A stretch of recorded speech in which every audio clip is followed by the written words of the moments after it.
Good evening, ladies and gentlemen, and welcome to the March 27th, 2025 Planning Board meeting. We're glad to have you with us this evening.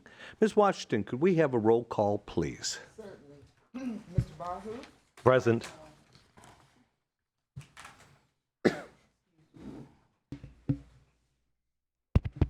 Mr. Barhu? Present. Mr. McLean? Here. Mr. Robinson? Present. Mr. Servance? Mr. Weatherholtz? Here. And Ms. Washington? You have a quorum. Thank you, ma'am. Moving smartly on to item number 3, the approval of the minutes of the January 30th Planning Board meeting. Do I have a motion for approval, please? Make a motion that we accept minutes as written. Second. Thank you. We have a motion and a Any- second over here. Thank you. Any discussion? All in favor, please say aye. Aye. Opposed, same sign. Thank you very much. Any citizens who would like to address the board concerning any items on the agenda tonight would ask you to fill out the green comment form. I'm sure you're familiar. You come to the lectern, please state your name and address for the record. We have a time limit of 3 minutes or less if you can make your point in that Way period less. of time. That would be just fine. Moving to item 4A. Madam Secretary, please. Item 4A, 129 Marion Street, Small Scale Comprehensive Plan Amendment, SSCPA, DEV 2022-205, legislative hearing. Very good, thank you. We'll hear from staff. I'm just wondering, Dennis, if we can take items 4A and 4B together. Yeah, as a matter of fact, I think Doug's prepared to present both of them, and it's probably best to be heard together. And then vote separately on the items. Very good, thank you, sir. Doug, if you would. Good evening. Deputy Chairs, Madam City.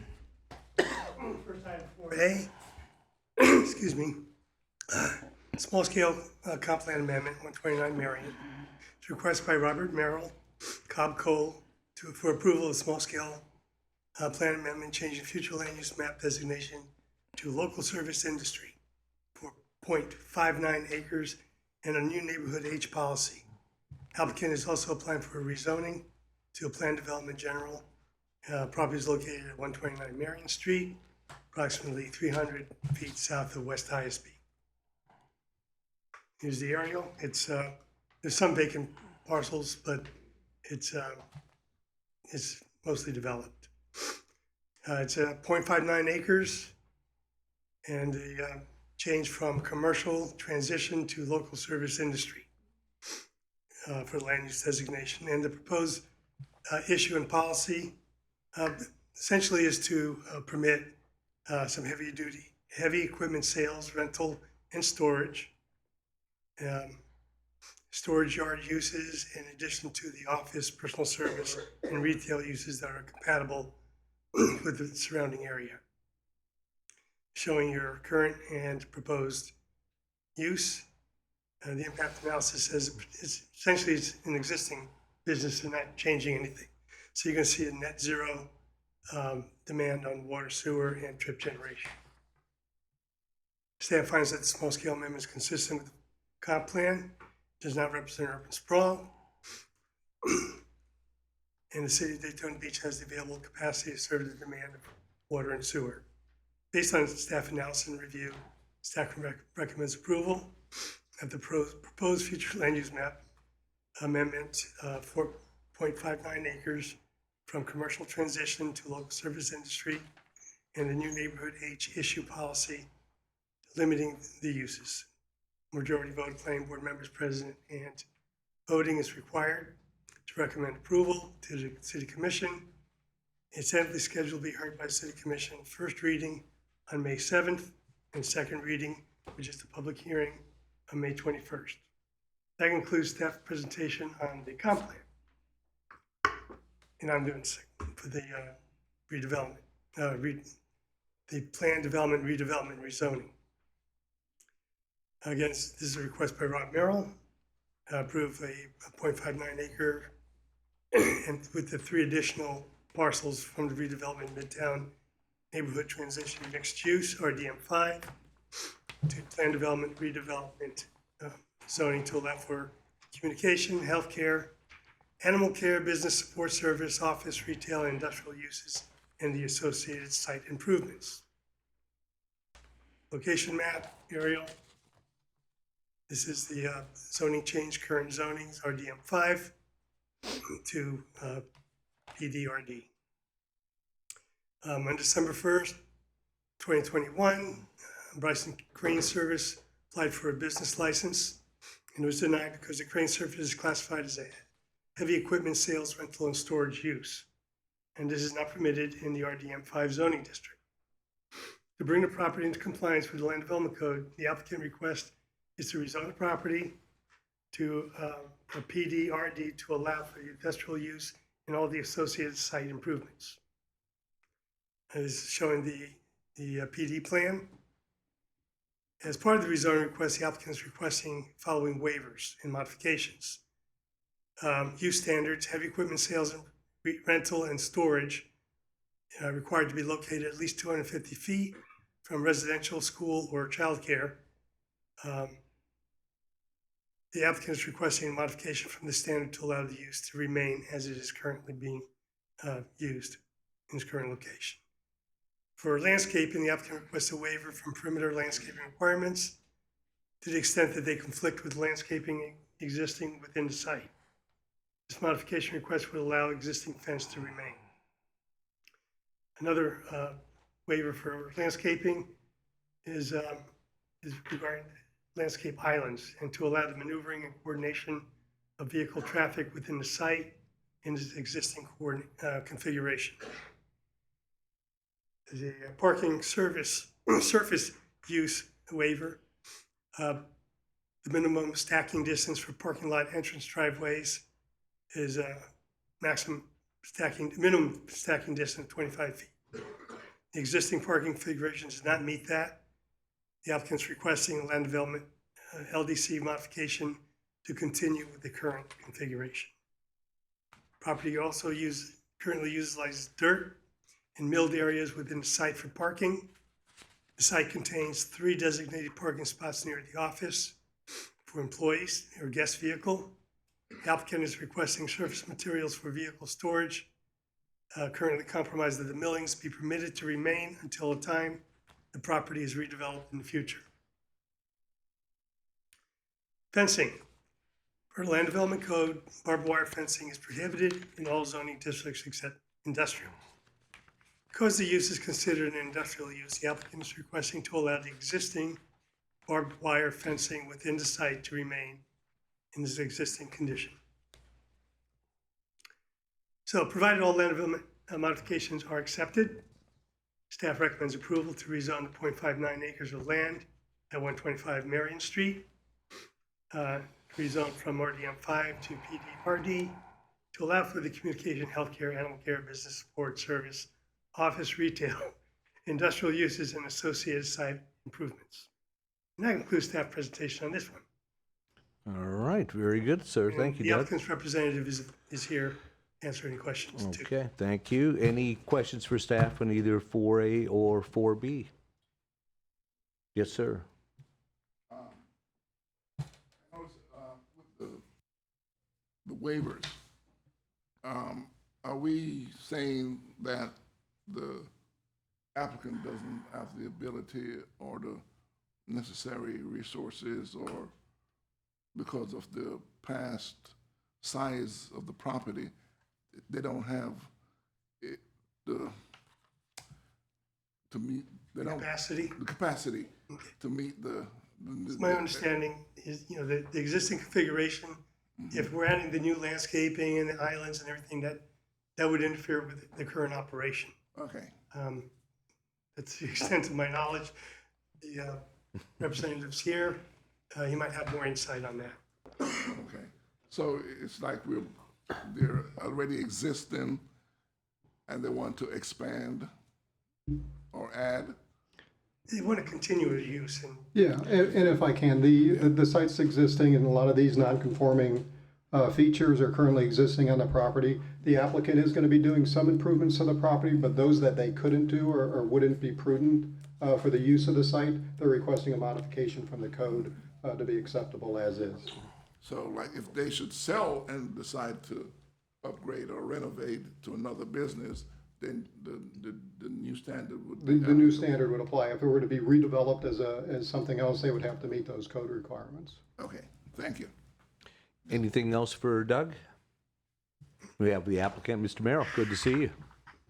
See you guys too. Rob Merrill with Cobb Cole, 1 Daytona Boulevard.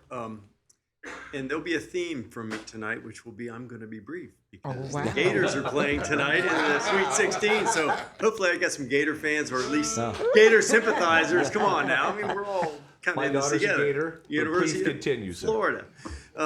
So yeah, Doug, thank you. Doug always does a very thorough job, so I don't have much to say anyway. But I will say this one has a little historical context that I've been involved in. Tony Ciola, who owns the property, is a friend of mine. I've known for years. I represented him some years ago when he built his cell tower there, which we had terrible cell coverage for years right around City Hall, and all of a sudden we had it. So everybody's pretty thankful. But he had a taxi cab company there for many years that I helped him with. Southern Comfort Cabs. You guys might have, if you've been around long enough, you've seen them around. Uber, Lyft came along, and all of a sudden they didn't have any Couldn't more run a business. business. So Bryson Cranes, who's been very successful in this area, and if you guys have been to this area, you know it's an industrial area. And Bryson Cranes is right around the corner. They ran out of space, so when Tony stopped his cab company, he had a parking lot there, and so Bryson's been using it for his cranes and mostly trucks that have the cranes on the trailers and stuff. But they've been doing it for many years, and I think we don't know. I mean, nobody's forensically figured this out, including your planning director and I, who've been doing this a long time. But apparently, the redevelopment code changed along the way somewhere, and they weren't allowed to do it anymore. And when Bryson went to go get his occupational license, like Doug mentioned, somebody figured that out and said, well, you better fix this. So that's what we're trying to do. We're not trying to do anything different than what we've been doing for quite some time there. I don't think it's caused anybody any problems. The redevelopment board looked at it, unanimously approved it. We had a neighborhood meeting. Everybody seemed okay with it. So hopefully you guys feel the same way. We're here to answer any questions you have. Any Yeah. questions for the I applicant? just have a quick question. Mr. Barber, please. Good evening, sir. My question is simply about the fencing. Is there somewhere to put a nicer fence around it? I know it's an investment, but if they're going to use it And and put so forth, lipstick on a barbed pig, wire. Yeah, you can put it on there, paint it on for me. It's Make got sure it's barbed wire. pink. It's an area that needs to be secured Yeah. with some very, valuable Understood that, yeah. equipment that's behind. But I the was fence. just thinking something a little more pleasant to the eyes, especially in the. We're putting some bushes and stuff in there. We're putting some slats and stuff on the fence So it will you break it can't up. see through it. Okay. But otherwise, Something to kinda security is the big part of what we're trying to accomplish with that fence. Okay, yeah, If but you looked also. at it, I think you know. Yeah, absolutely. And something is just the beauty or just the appearance of the whole facility itself. I mean, I'm okay with the other waivers, just the outside fencing and so forth. I just think we can do We're something. going to put some opaque vinyl in the fencing. Oh, okay. So so you at can't least. see through it, and then we're going to put some bushes in. We're doing the best we can with a But tight I got space, you. essentially. Right. Rob, I had a question. Is it just, make sure the chair sees me. Okay, yeah, I'm moving back. You're good. It's just going to be the cranes are mostly going to be sitting there, or? Yeah, and if you looked at it, you'd see them there. They basically have the ones that I've seen are like those cranes that are on the back of the big trucks. But you're not seeing the giant ones there because they're too big to fit in the spot. It's essentially where they put the Where they've cabs. been, okay. Yeah, it's parking lot. And we're doing it with, and you'll appreciate this, I think we're doing it with the recycled asphalt that allows some water. Yeah, to the perk. millings. Yeah, the millings. So we've worked with the staff now for, I don't know, a long time, to try to come up with solutions on this, as Dennis mentioned. And I think we've done the best we can. I think everybody's kind of holding hands now. And like I said, the redevelopment board was okay with it and staff's okay with it. So hopefully you guys are. Okay. Yep, thank you. Any other questions for Rob? Rob, thanks. Thanks. Appreciate it. See that there's no speakers for this item, so I'd ask for item 4A to begin with. I'd ask for a motion, please. Yeah, make a motion. We approve item 4A, to 129 Marion Street, small scale comprehensive plan, SSCPA. Second. Very, very good. Any discussion? All in favor, please say aye. Aye. Opposed, same sign. Thank you very much. Moving forward to a motion on item 4B, please. I move that we approve agenda item 4B, the plan development, redevelopment, PD rezoning, DEV 2022-206. A second. Thank you. Any discussion? All in favor, please say aye. Aye. Opposed, same sign. Thank you very much. Appreciate it, Rob. Moving forward to item 4C, and I'm looking, Dennis, that perhaps we might be able to combine 4C and D. Okay, very, very good. I was going to say, Doug's back up here. Please, Doug. Item 4C, Tomoka Farms Road Apartments, Small Scale Comprehensive Plan Amendment, SSCPA DEV 2023-436 Legislative Hearing, and 4D, Tomoka Farms Road Apartment Plan Development General, PDG, rezoning DEV 2023-437 Quasi Judicial Hearing. Thank you, Madam Secretary. Good evening, Staff, Doug Terry, please. planner with the city. This is a request again by Rob Merrill for small-scale comp plan amendment and new neighborhood U issue and policy. Site is generally located on the west side of Tomoka Farms Road, south of ISP, which is addressed at 3039 West ISP. It also has access to Tomoka Farms Road at 1454 Tomoka Farms Road. The parcel to the north is also undergoing annexation. This is the aerial right now. It's undeveloped. And the proposed amendment to the future land use map, it's 30.8 acres. And it's changed the future land use map designation for Volusia County Activity Center and Environmental Systems Corridor to city level 2 residential and city potential environmentally significant PES, which is a environmental overlay that we put over the county's environmental system corridor. That's what that was created for. Proposed amendment to neighborhood U creates issue P in policy 1. In a nutshell, it limits the maximum residential density to 344 units. It also requires an ingress-egress easement that's shared with the property to the north of it, which was previously heard by the planning board for the executive storage. And that way we reduce the amount of access, ingress and egress on Tomoka Farms Road. Showing the current land use and proposed land use. Water, sewer, and traffic, city's potable water treatment plant has sufficient capacity. Theoretically, it will be a net increase in demand of 0.008 average million, should be mg, million gallons per day. And the wastewater would be the same amount. Proposed map amendment will result in a theoretical net decrease of negative 13,390 average daily trips and a negative 1,253 PM peak hour trips. That's currently from the maximum allowed by the current future land use. Staff finds that this small scale amendment is consistent with the comp plan, does not represent urban sprawl. City has available capacity to serve demand, available water and sewer. Based on analysis and review, the proposed future map amendment from Volusia County Activity Center and Environmental Systems Corridor to city potential environmental significant overlay and level 2 residential, along with the neighborhood U amendment limiting the number of units to a maximum of 344 units and shared access with the parcel to the north.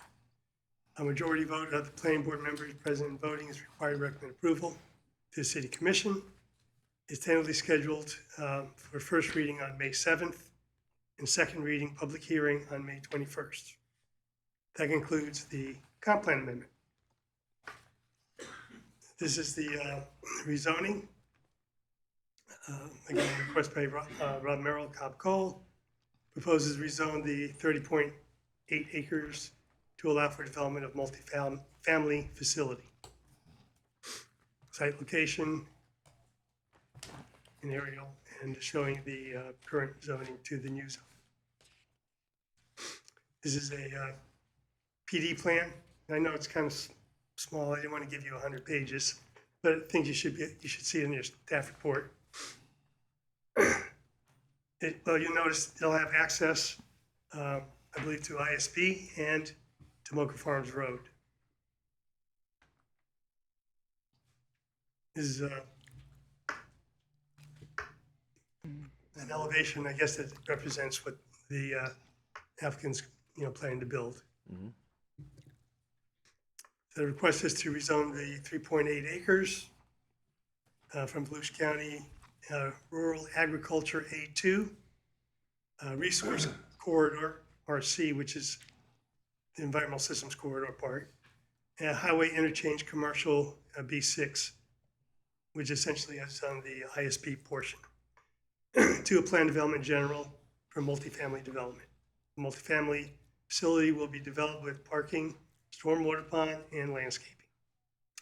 Part of the PDG rezoning, the applicant has requested the following waiver and LDC modifications. First one is signage. Provides that the combined sign area for each subdivision or multifamily complex not exceed 32 square feet. Applicant is requesting an increase in the maximum individual signage to 40 square feet per sign to allow for proposed monument signage within the development at a slightly larger scale. And that was the only modification. The dimensional standards, again, it was in the staff report.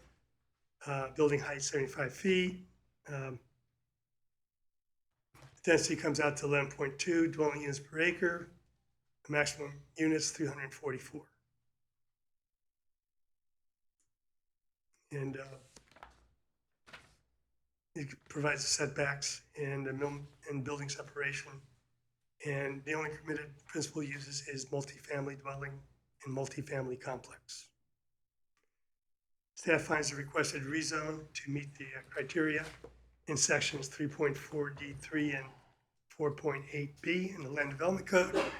Staff recommends the planning board forward the rezoning of 30.8 acres from Volusia County Rural Agricultural A2, Highway Interchange Commercial B6, to Plan Development General PDG to the City Commission with a recommendation of approval. Majority vote of the planning board members present voting is required to forward such a recommendation, and it's tentatively scheduled for May 7th, first reading, and May 21st for second reading, which is the public hearing. Sure. And that concludes staff's presentation on both the rezoning and scale. Great job, Doug. Any questions for Doug? Question about the sign size. We have a set sign size, and going from 30 to 40, I believe. 32 to 40. What would be besides it being bigger? What would be the purpose of it? Since we approved the rest of them, it's already 32, and that size is what's required. Why? Because what I can see is that every time somebody comes, now the signs get bigger and bigger and bigger and bigger, and so somewhere we need to say no. And so that would be my concern. Was there a particular reason for it? That sounds like a classic applicant question Yeah, to it me. would be nothing. But we're seeing a lot of waivers for signage, as you pointed out. Yeah, we have. And that might be an indication that we need to look at that signage requirement and maybe increase it a little bit so you wouldn't be getting a lot of waivers. Right. Any other questions? Mr. Chair, Yes, sir. or maybe this is for the applicant, the flooding issue. The That's the applicant applicant. I think I was going to say. and the affordable workforce housing applicant. Well, yeah, you can talk to the applicant about that. I will say that the flooding or the stormwater, it gets reviewed at the site plan level to make all of the engineering work for the site. So it doesn't happen with the rezoning. It'll take place in the future. Okay, thank you. Great. Anything else for Doug? With that, Rob, come on up. Still Rob Merrill with Cobb Cole, One Daytona Boulevard. About the sign size. So let me And how start by many? saying, Yeah. but before we get into the questions, thank you, Doug. We've been through, this is like the one I just talked to you guys about. We've been through the staff process on this one for a long time. So a lot of the things that you guys are asking about, we've had a lot of conversation with staff about, and I think we've come to a resolution, and the reason for the recommendation of approval on this one is because of that. The sort of the procedural context on this one's kind of interesting too, and Doug mentioned it, but I wanted to make sure you guys understood it.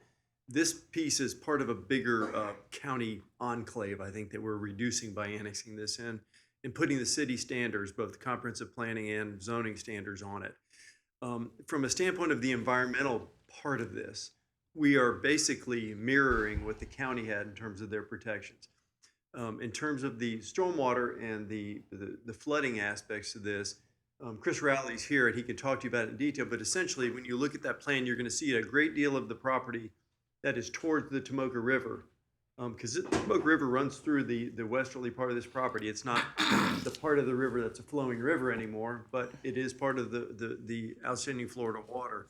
So we have higher standards with respect to both stormwater retention and detention and all the other things, attenuation and things Chris will tell you about, and the compensating storage requirements. So when you look at that layout, it shows a lot of compensating storage in addition to stormwater.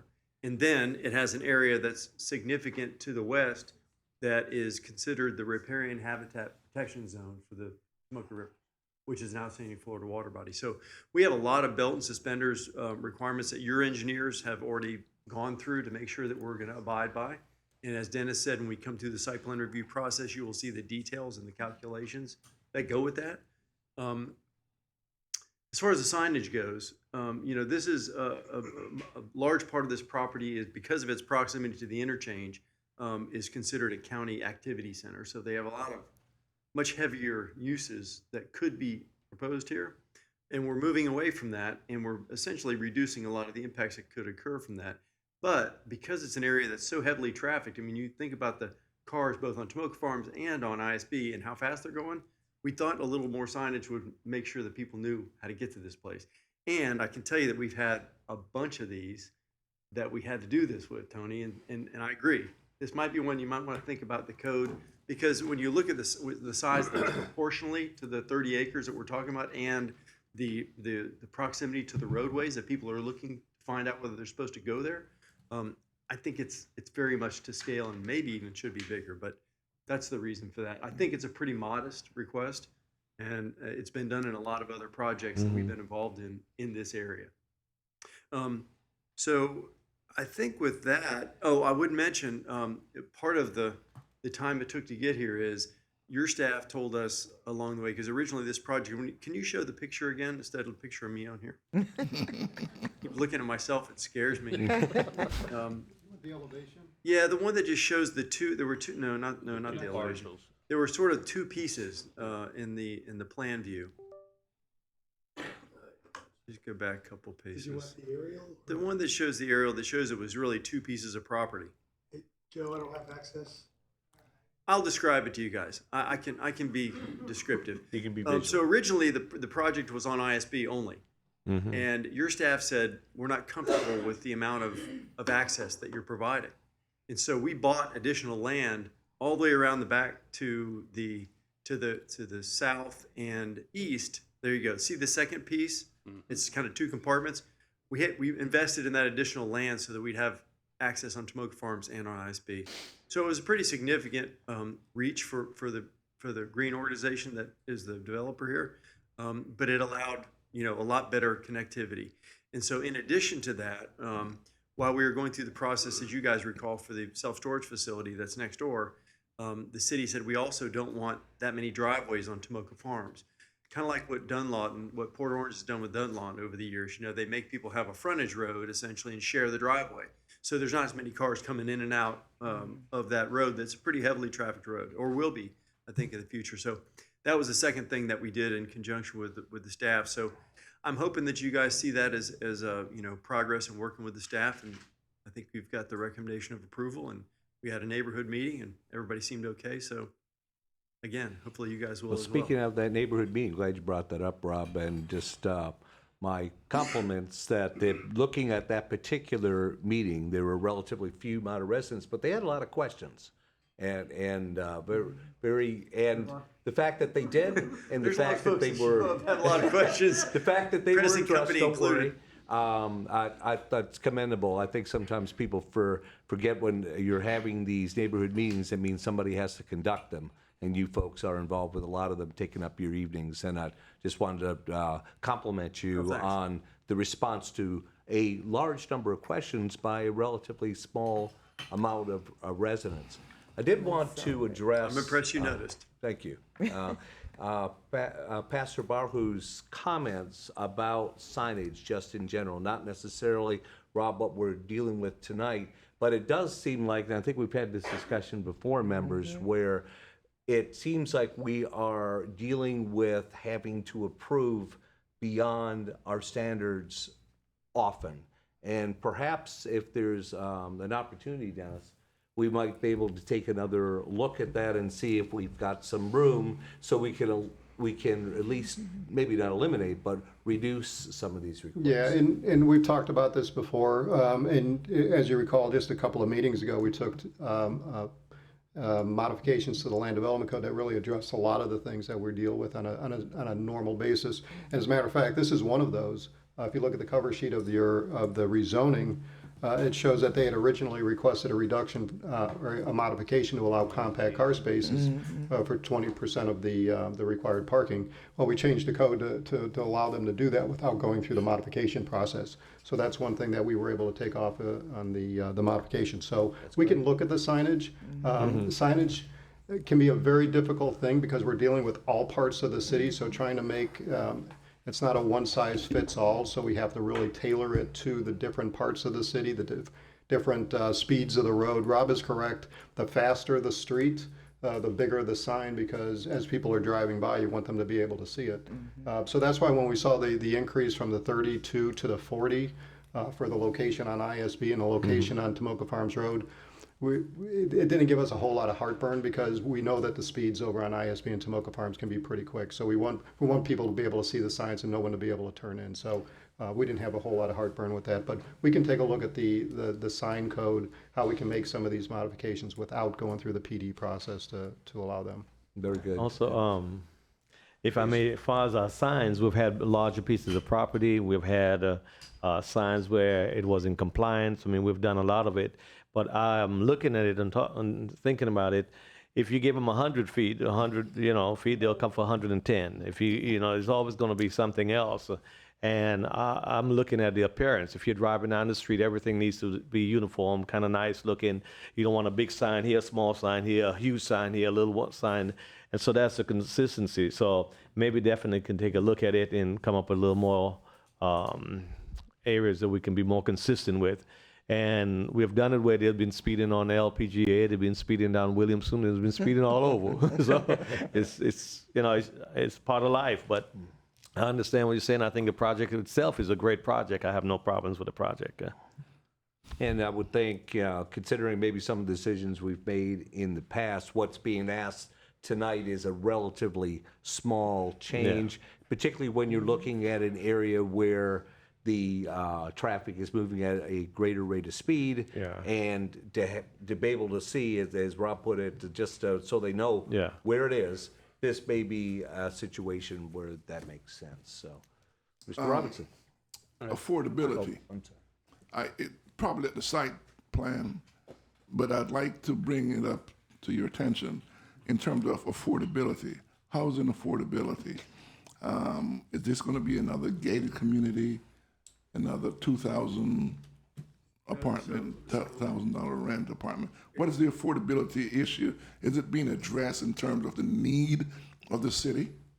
So we've been talking to the developer about the potential of having an affordable component, which there's no prohibition. I mean, we can do it. No requirement. Yeah, and we haven't gotten to that place yet. We're trying to sort of get through the building blocks of it here, but it's being discussed, and it's being discussed everywhere in Florida. So.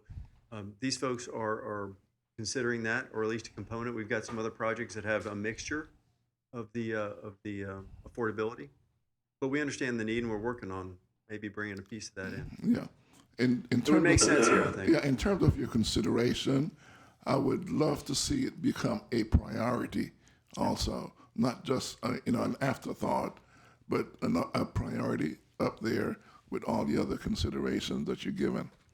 I think you understand that in most cases, when somebody's doing it, there's some incentive involved, right? So there's that conversation. There's usually a carrot, that comes along with that. So that's one of the things we're looking at, the possibility of having it incentivized. So we're talking about it. And I hear what you're saying. The greatest incentive for me is my investment in the community Me and too. the future of the residents of the community. And if that's not enough, then maybe you ought not to be here. Yeah. So That's Milverton, just my opinion. But what I'm saying to you is, and I think it's a great project, especially where it is, but I would like to see some affordability, and so that we can have a mixed component, not just, putting people that are our residents who in one side of town or one part of the town, but all over our city, and to make our city affordable for everybody. That's all I'm I saying. think that's a clear priority, not just of those who live here, but the city commission, the mayor, and we understand that. That's why we've been actively involved in a lot of those projects, Milverton. So And the challenge being is that, hopefully you can make it fiscally relevant to the individual that's bringing ad valorem tax revenue to the city. So Mr. Robinson makes a very good point. It's a balancing act. I think we all know that. Mr. Vice Chairman, you had a comment. Just for curiosity, is the infrastructure in place right now where you just tap onto it? yeah, as you saw in the report, all the capacity is there No, for it's us. not the capacity, the infrastructure. Connectivity, I believe that. So you want to get into it? Waters in Smoke Farms and ISP, right? And stormwater and everything is So- already in place. So no, we're going to be installing the stormwater improvements on this property Okay. and compensating storage. Just give me a thumbs up. You don't. Yeah, That's, I'm trying to get to the Gator game. Well, I'm I not- already talked too much. just whether the infrastructure was in place, all you Yeah. have to do is tap on. Yeah, fine. Okay, then it will be. Any other questions for Rob? Seeing none, thank you, sir. Where are they going? Okay, we don't have any speakers for either items 4C or D, so I would ask for a motion, please, for item 4C. Okay, I make a motion that we approve Tomoka Farms Road Apartment Small Scale Comprehensive Plan Amendment, DV 2023-436. Second. Thank you. Any discussion? All in favor, please say aye. Aye. Opposed, same sign. Thank you very much. Need a motion for item 4D, please. I move that we approve the agenda item 4D, Plan Development, General PD-G rezoning DEV 2023-437. Second. Thank you. Any discussion? All in favor, please say aye. Aye. Opposed, same sign. Thank you very much. Moving on to item 4E, Madam Secretary, please. Item 4E. 4E, Oasis Phase 2, Lot 1, Site Plan DEV 2024-595, quasi judicial hearing. Thank you very much. And here from staff, hey Paula, how are you? I'm well, thank you. Good. For those of you that don't know who I am, that might be in the room, my name is Paula Long. I'm a planner with the city, and tonight I'm here to present a request by Jared Stubbs from Kimley Horn and Associates on behalf of Daytona Lux Development LLC to approve a major site plan on 4.78 plus or minus acres of land, constructing an auto dealership. Y'all remember the last time I was here, I did auto dealership too.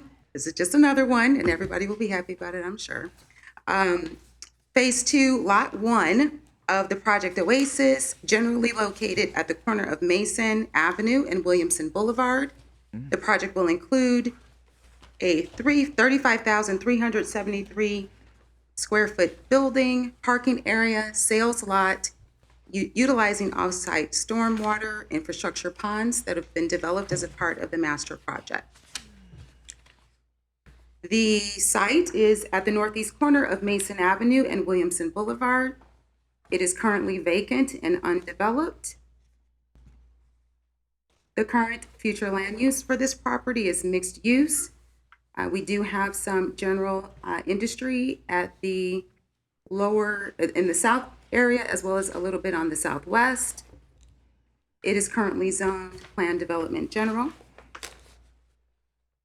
A little bit of history about the project. The agreement, the Oasis Plan District Agreement, was approved by the City Commission with a variety of uses, including agricultural, residential, institutional, commercial, industrial, and some temporary uses, subject to the standards in the LDC in 2022. The agreement received approval for a minor modification in mid-May of 2024, allowing a fire station and an update to signage. The agreement received approval for a second minor modification at the end of last year to allow for this particular project, motor vehicle sales and service uses, along with including certain building materials, construction elements that are associated with those uses, which brings us to the project for today, which is the site plan. Parking on the project is exactly what is needed. You may have seen in your staff report that there is a lot of inventory spaces. That is inventory, that is not public parking. So just do keep that in mind. 124 spaces is what's required for the site. We do have 124 spaces, which does include 6 handicap spaces. For the vehicular connections, the project does have 2 ingress and egress access points that will enter from an internal road on the site, along with Hildy Boulevard on the north end of the parcel. Mason Avenue on the southernmost part of the project. There are no ingress and egress access points on Williamson Boulevard, so we don't have anything coming out on the major thoroughfare, which is great. Pedestrian connections for the site will be the internal sidewalk system, which will connect to the southernmost ingress and egress points for the development road, the internal development road to the site, which I just mentioned a moment ago. Landscaping was detailed in the plan that you saw in your staff report and has been reviewed for compliance with the LDC as well as with the PD and is found to be acceptable. In terms of the building design, it is consistent with the configuration and with the use. As we can see with this proposed site plan, we've got the internal road there, and then of course Hildy, as we can see there, and you can see the logo in the middle, Tesla. So we see some elevations here as well. Obviously, it's going to be a very slick building. I know people are very excited about this particular project coming in the same way they were excited about the last project that I run. Prior to issuance of the site plan approval letter, please know that all technical aspects of the project will be resolved, inclusive of landscaping, sufficiency, and utilities comments. As with all projects, they will have to demonstrate connection permits and road repair permits are in compliance with the jurisdictional standards, and they must resolve all traffic impacts analysis processes, completing any subsequent agreements and payments that are associated with this particular parcel. Provided all the conditions are satisfied, staff does recommend that the planning board approve the major site plan, proposing construction of an automotive dealership inclusive of a 35,373 square foot building, parking area, and sales lot, utilizing the off-site stormwater infrastructure ponds developed as a part of the master project on 4.78 plus or minus acres of land. A majority of the planning board members present and voting is required to approve the application. And this does conclude staff's report. And we do have the applicant here for any questions that you may have. Perfect, Paula. Any questions for staff, please? Seeing none, could we hear from the applicant, please?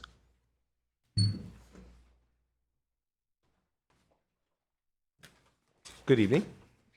Hey, good evening, everybody. Jared Stokes with Kinley Horn, civil engineer on the project. Paula, thank you very much for the summary today. That was very detailed. Really just here to answer any questions that y'all might have tonight. Very good. Any questions for the applicant, please? Pretty exciting Tesla dealership. I think it's pretty cool personally. It's gonna be a great project. I don't want to get fired. Well, thank you for being here. We're excited about what the Tesla dealership will perceptually mean in Daytona Beach. I think it's going to be very exciting. So with that, thank you. Thanks, everybody. We do not have any speakers on this particular item, so I would ask for a motion for item 4E, please. Yeah, I make a motion that we approve Oasis Phase 2, Lot 1, Site Plan DV 2024-595. Second. Second. Any discussion? All in favor, please say aye. Aye. Opposed, same sign. Thank you very much. Moving on to item 4F. Madam Secretary, please. Item 4F, Second Amendment to Walmart Supercenter, Sam's Club Planned Commercial Development, DEV 2023-554, quasi judicial hearing. Very good. We'll hear from staff. Good evening. Good evening. My name is Emilio O'Brien, city planner here at City of Daytona Beach. This is item 4F, plan development rezoning. It's the Second Amendment for the Walmart Supercenter Sam's Club PD. The project request, to request to amend the Walmart Supercenter Sam's Club PD agreement to modify standards for parking, maximum building coverage, and signage. The amendment also includes accommodating a building expansion for an online order pickup area, along with updates to exterior signage and paint. There are no waivers or LDC modifications requested as part of this PD amendment. This is the site located at the southwest corner of Bevel Road and South Nova Road, generally. The existing future land use is retail. The existing zoning is planned development general. This is the aerial view of the property. This is the existing retail store at Lot 1. The PD itself has 2 lots, so this is just in regards to Lot 1 of the PD. So project history. The original Walmart Supercenter Sam's Club was approved in 2002, which expanded existing Walmart and Sam's Club stores and created several outparcels for retail use. In 2023, there was the first amendment to the PD, which was approved. It added a telephone call center as a permitted use on the former Sam's Club lot, Lot 2, as I just mentioned. Presently, the applicant is requesting the second amendment to the PD to reduce the PD parking standards for Walmart building, increase PD maximum building coverage for Walmart building, accommodations for Walmart online order pickup area, update Walmart's exterior signage, and paint. So a little bit more about the project. The property is currently developed with the Walmart store, auto center, liquor store, outdoor garden center, and retail sales. The applicant seeks to amend the PD and modify certain standards. So one of those modifications is to expand the existing Walmart building by 12,718 square feet. Kind of did the math for you guys there. So it's 206,219 square feet going to 218,937 square feet. And there's a clause in there not to exceed 220,000 square feet. Right under the wire. Another modification is to reduce parking for Walmart building by 60 spaces. Right now in the PD, they're permitted 950 spaces. They're reducing that number to 890 parking spaces. In a future slide, I'll kind of break it down for you guys a little bit more. So another modification is to amend PD plan and architectural exhibits to reflect the proposed building addition, and then also to replace signage exhibits to reflect proposed building addition. So this is the street view from Bevel Road, looking south to the Walmart Supercenter currently. This is, again, the aerial of the site, and then where the arrow is pointing to the expansion area where the online order pickup area is proposed. This is just pictometry from the county's property appraiser so we can get a better angle of it. So this is the preliminary site landscape plan, essentially the PD plan. So like I said, I was going to just go over the parking, help you guys understand that they're reducing the parking to 890 spaces. The current LDC requirement for the expansion is 829 spaces. So they are basically below that threshold. They're above the threshold for the LDC, excuse me. And the PD itself, right now it's 950 spaces, and they're going down to 890 spaces. The LDC requires 829 spaces.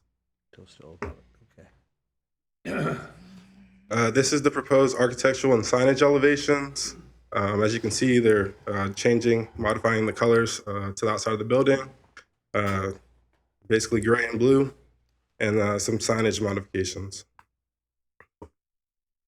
So additional details about the project, the parking reduction. The PD amendment reduces parking permitted within the PD. However, the request will exceed the LDC parking requirement by 61 spaces. The building expansion. The PD amendment expands the Walmart building's overall square footage for an online order pickup area, but does not increase the site's impervious surface area. The proposed changes are compatible. The proposed PD amendment doesn't require any LDC waivers. So there is a condition of approval. Commissioner Cantu requested that we formalize, or that the applicant formalize, commitment to ongoing maintenance and security in the PD agreement. Staff's request is to ensure continued maintenance and security improvements to benefit the surrounding community. Staff's recommendation, staff finds that the requested rezone meets the criteria in sections 3.4.d.3 and 4.8.b of the LDC.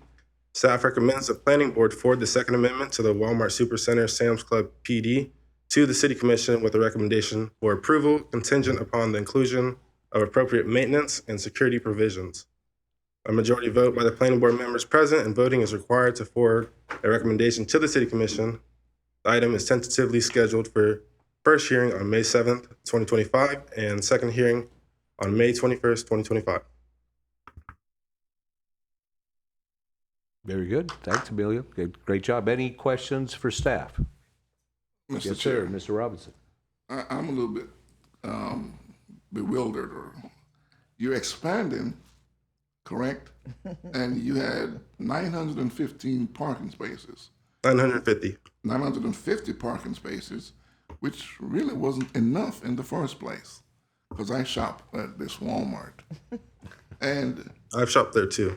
And now you're bringing it down. You're expanding the services and the products that you're offering, and you're reducing the parking by 61 spaces. That doesn't make sense to me. You think you would want to expand the parking to accommodate the new. So the area that they're expanding is the online order pickup area. So when you come into the online order pickup area, there are parking spaces provided for that pickup area. So they are actually, I don't want to say what my belief is, but they have 950 spaces currently, Yeah. and they're reducing it to 890. The LDC requires less than what they're providing. I understand that, but the reality is, right, the LDC is behind the need of this business. They need more than 950 spaces, and they also are expanding, but they're reducing the parking. That does not make sense to me. It should be that they should be expanding the parking also. And another thing that I noticed too. I'm sorry, if I can just respond to that. Yeah, the actual expansion is for people who are going to be pulling up in their car. They're not going into the store. So any parking spaces that they would have had to park there to go into the store aren't needed anymore because they're just pulling up and the stuff is coming out to them and they're driving off and driving away. So that's the expansion. That's what is meant by the expansion of this facility. So, Mr. Dennis. and as far as the parking goes, they're still far exceeding what the requirements are of the Land Development Code. The reduction is actually what was listed in the original PD agreement for parking, but they are still exceeding parking requirements with this. You still got to park your car. You're still taking up a physical spot. Sure. And even though the LDC says, this is what we are required, the reality of the business that's there, and that's part of Mr. Cantu issue also, is that with maintenance and security, right, there's not enough attention to those little details for this particular property in terms of maintenance and security and having people, it's very difficult to find a parking spot as it is now. And now you're telling me that, oh yeah, I'm gonna give more services, but I'm not gonna provide you more places to park. And even if I have online, logics demand that a space is a space. That means I've got to drive my car up there anyway and wait. Regardless if I'm in a line or not, it's a physical space. I don't see the reduction and how that's going to benefit the maintenance also or the security. This place, the parking lot, is. Mr. Robinson, I just want to go over what I have in the chart again. You really don't have to do that. I guess I'm just maybe venting. Yeah, venting there a it is. little bit. Also, another issue that I see also that somebody had spoken about the issue of flooding with the material for the parking lots too. I don't think Walmart should be reduced. It seems as if they're cutting corners, and it's more for profit. I think they should expand. In regards to the impervious surface area, they're expanding the building coverage. They are not expanding the overall impervious surface area. So there's not additional impervious surface area to account for. But during the holiday seasons, have you been out there during the holiday season with the trucks and the parking lots? Oh my God. I just think it's the new generation. Most of them just drive through, pick up, and go home. And let's people also, online. And, There's a bunch of college kids, and the neighborhood doesn't shop online. And I haven't seen that reduction there. well, let's keep in mind, the last time we were talking about signage, and the discussion was, well, is the standard that we have, is that a significant standard, is it not? In this case, we're looking at a situation that, yes, Mr. Robinson, there is a reduction, there's no argument there, but it appears even with that reduction, we are beyond the LDC limit. Now, I don't shop at that Walmart. I do not doubt that the challenges of parking there may be more challenging than what the LDC has anticipated. But if we're going to attempt to be consistent here, we need to look at saying, is the parking covered by the standard? The answer in this case is yes. And I believe in this case, unless there's some other extraneous information or challenges that we're not aware of, we need to move forward with that because we have reached and exceeded the standard. Right. I think the most important thing here is the security and the maintenance of the entire property, because that becomes a danger and a hazard to members of our community. And you see it, a lot of it has just gone down. Again, cutting costs or whatever, however the profit margin may be. But I think if we hold them to that standard, at least they'll be, a safe place for folks to go. Yeah. Personally, I try to bypass that Walmart and go to the one in Norman or the one in Port Orange. I don't know if that's necessarily the answer, but We shop somewhere else now, no more. any other questions for staff, folks? Thank you, Amelia, appreciate it. Good job. Thank you. Is the applicant here? No. Maybe, he can chime in on all this parking fun. Please, your name and address for the record, if you would. Good evening. Good evening. My name is Kyle Zellner with CPH Engineering. I'm here on behalf of Walmart Stores Selfie. I'm just here to answer any question you guys have pertaining to. There you go. I'm sure you want to do that. No, I'm just kidding. Yeah. I'm good. Are you good? Okay. Any questions for the applicant until, I don't know if Dave Gilrock is still running the show out there, but tell him that Mike McLean said hello when you get back to Will do, yes, sir. Please do. With that, any other questions? Thank you for your time. Appreciate you being here. We have one speaker formed here for Ann Ruby. Hi, Ann. Hi. Ann Ruby, 137 Park Avenue. So, as I recall, the issue, it wasn't so much general security, it was that there were 1 or 2 retention ponds that the Walmart management wasn't even clear they were responsible for. and that they were way out of compliance. So I'm just wondering what the current status is of those retention ponds. I don't know that it's relevant to this discussion, but I think that was the big concern, was that it was, you look like you turned your mic on, so you have an answer for me? Well, I don't know the current status, but I know that we had discussions with Walmart, and we pointed out to them that they were actually their responsibility, and once they found out their responsibilities, they got somebody on top of it. So they weren't aware of it, we made them aware of it, and and we also made code enforcement aware of it. That's how they actually became aware of it, Walmart, because we sent code enforcement out there. They started proceedings of some of the stormwater areas that had some garbage in there, and they had some things that needed to get cleaned up. And that's one of the things that they were doing, was cleaning that up, so. Awesome, thank you, I appreciate that. Thank you, Ann. Before we continue, could I ask the young man from CPH to come back up here? Something I wanted to ask and forgot to.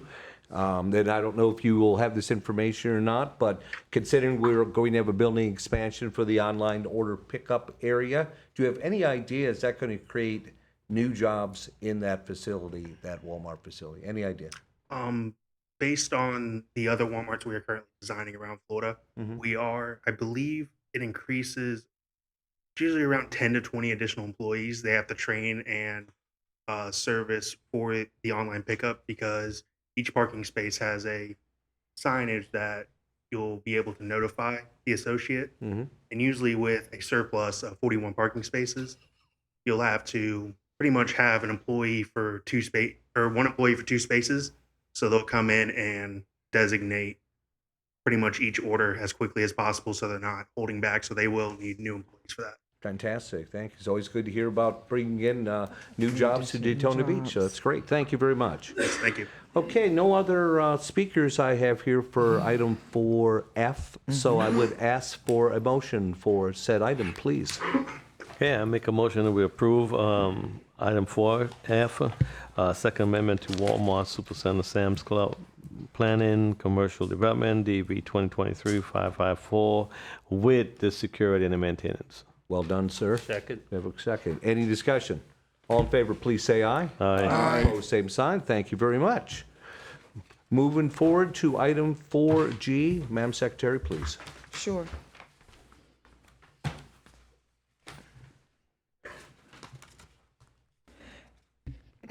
Item 4G, First Amendment, ERAU West Planned District Agreement, DEV 2024-550, quasi-judicial hearing, a request by Parker Mitchenberg and Associates, Inc., on behalf of Embry-Riddle Aeronautical University to amend the Embry-Riddle Research Park West Planned District Agreement to annex 2 parcels, delete the current maximum total development gross square footage, and allow for the construction of 2 buildings, 35,000 square foot and 80,000 square foot, and approximately 178 off-site parking stalls. Wow, that was a mouthful. Well done, Madam Secretary. Thank you.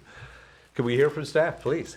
All right, so as she said, this is the PD rezoning. It's a First Amendment to the Embry-Riddle Research Park West. It's DEV 2024-550. So the project request, it's a request to amend the Embry-Riddle Research Park West PD agreement to add 2 parcels totaling 6.5 plus or minus acres to the PD. Parcel B, and this will be broken down in an exhibit so that way you guys understand what parcel A and parcel B is. So parcel B, divided by the Clyde Morris Boulevard right-of-way, will be split prior to City Commission approval of the PD. That application is in process currently.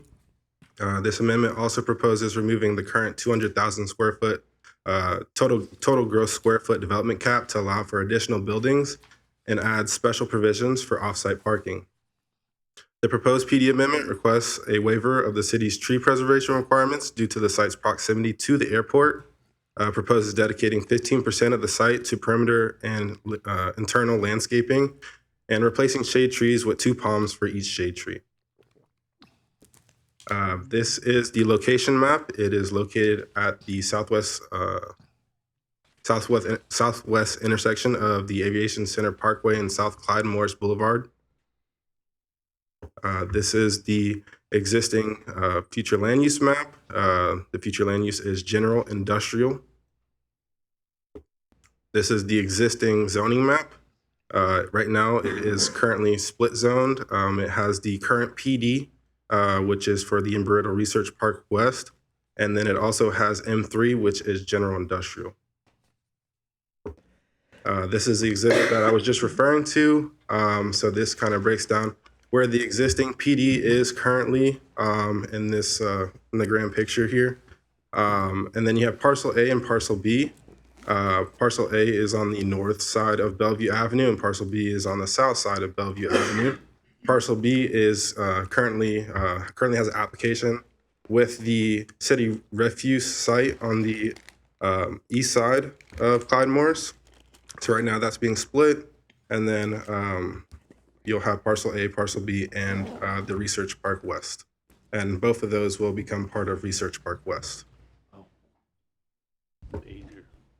Project history, the original Embry-Riddle Research Park West PD was approved in 2014 and allowed development of a wind tunnel facility with ancillary classrooms, a taxiway extension, hangars, parking, stormwater retention, landscaping, and irrigation on 12.7 plus or minus acres.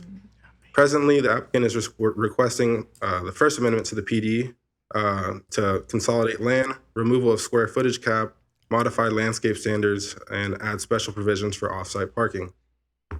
Embry-Riddle Research Park West PD currently houses the Microplex, low-speed wind tunnel annex, the Eagle Flight Research Center, and the nearly completed CC and Hyatt Brown Center for Aerospace Technology, which I will refer to as the Cat 1 building. The applicant seeks to amend the PD to revise the development plan, modify lot development criteria, and add special provisions as follows. They want to expand the planned district for future development by 6.58 plus or minus acres.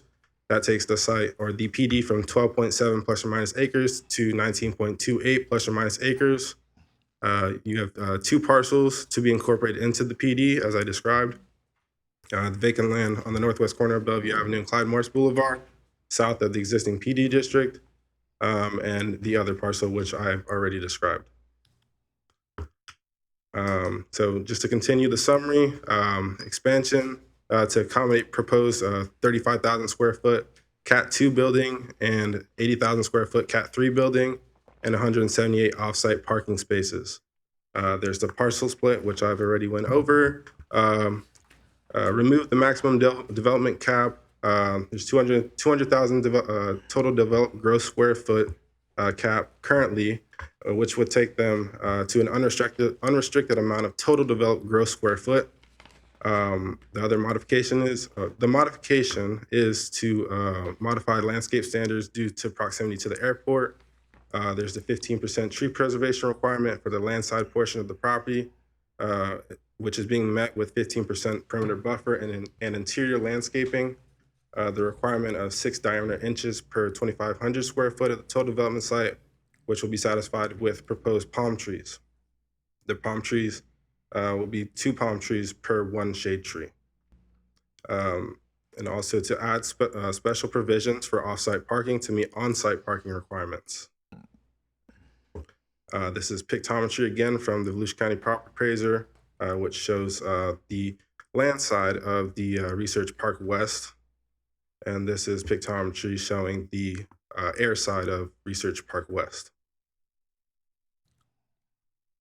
This is a street view showing Lot A. And this is a street view showing Lot B. Both of them are currently vacant. This is the overall PD plan.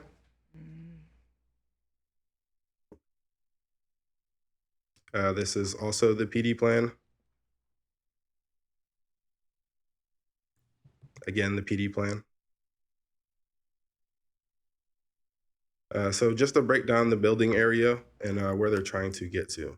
So the existing buildings, the total is 186,505 square feet, with the proposed Cat 2 and Cat 3 buildings, which is 80,000 square feet. It'll take them to everything inclusive will take them to 301,505 square feet. So aims to expand the PD area for future development. It accommodates the construction of the Cat 2 building, the Cat 3 building, and also requires LDC waivers to modify landscape standards due to PD's proximity to the airport. Future offsite parking and the existing offsite parking lot will be used to meet on-site parking requirements. The removal of the maximum development cap accommodates the construction of the Cat 2 building and the Cat 3 building. The amendment also includes for revised PD plans, the overall plan, the landscape plan, and the sign plan. There is a condition of approval. The condition is that a traffic impact analysis is required prior to site plan approval for any new buildings within the PD to assess the additional traffic generated by the development and its effect on the surrounding transportation network. The TIA is a condition of approval to ensure that the development does not disrupt the logical and orderly flow of traffic in the area, and that any required proportionate fair share payments be made prior to site plan approval. Staff's recommendation staff's recommendation finds that the requested rezoning meets the criteria outlined in sections 3.4.d.3 and 4.a.b of the LDC. Staff recommends that the planning board forward the First Amendment to the Embry-Riddle Research Park West Plan Development Agreement to the City Commission with a recommendation for approval contingent upon the inclusion of a TIA to be submitted, reviewed, and approved prior to site plan approval for any new buildings within the development. The TIA shall include impacts from both approved and existing developments within the PD district, and any required proportionate fair share payment must be satisfied prior to site plan approval. A majority vote by the planning board members present and voting is required to forward a recommendation to the City Commission. The item is tentatively scheduled to be heard by the City Commission for first reading on April 16th, 2025, and for second reading is also in April. Very good. Boy, it's pretty obvious that Embry-Riddle is on the grow, no doubt about it. They've got a lot of good things going. Any questions for staff? Seeing none, could I ask for the applicant to come up? Hey, Parker, how's your pickleball game? Got hit Tuesday. Parker Minchenberg, 1729 Ridgewood Avenue. Thank you for that presentation, very comprehensive. I'm always excited and humbled when I get to do work for Embry-Riddle. So looking forward to 400 new Boeing employees that was announced, and some of those folks are going to be in what's called Cat 2. So we're requesting the lifting of the 200,000 square foot maximum. We're adding a couple new parcels. We agree with the condition on the TIA. Actually had a meeting with Lasser today and kicked that off, and he's getting with COC 1 to get the methodology going. And talking about the landscaping a little bit, we want to do palm trees instead of flowering hardwoods that would attract birds because of the proximity to the airport. And with that, try to answer any questions you guys might have. Very good. Thank you, sir. Any questions for Mr. Parker? No, always look forward to see what they have new coming up. It's good stuff, Great isn't job. it? Yeah, Good stuff. absolutely. We will be here next month with the site plan for Cat 2, so you get to see me again. Great. Looking forward to that. Thank you, sir. Appreciate it. Mr. Chairman, I was concerned about your removal of the shade trees and putting palm trees because of the issue in order to mitigate the flooding. They have discovered that when you remove the original trees and when you're doing these construction, that's been part of the issue with the flooding. But you're saying that it would attract birds, which would. Yeah, we've done this before at Embry-Riddle. There's part of this Research Park West PD that's on what's called the air side, and that's controlled by the airport. Okay. So there's a 7-foot barbed wire top fence that if we met the code, we'd have to put hardwood trees potentially next to it. So we're asking for 2 palms in lieu of 1 hardwood, and they've done this before. Okay, thank you. Yes, sir. Great. Anything else for Parker? Thank you. Not at all. Oh. Perfect. Perfect. Well, perfect. High praise from the vice chairman. Thank you. Appreciate it. Don't have any speaker forms here, so let's move smartly along and ask for a motion for item 4G, please. Yeah, I make a motion, we approve item 4G, First Amendment ERAU West Planning District Agreement, EV 2024-550. Very good. Second. We have a second. Any discussion? All in favor, please say aye. Aye. Opposed, same sign. Thank you very much. Moving forward to item 4H, Madam Secretary, please.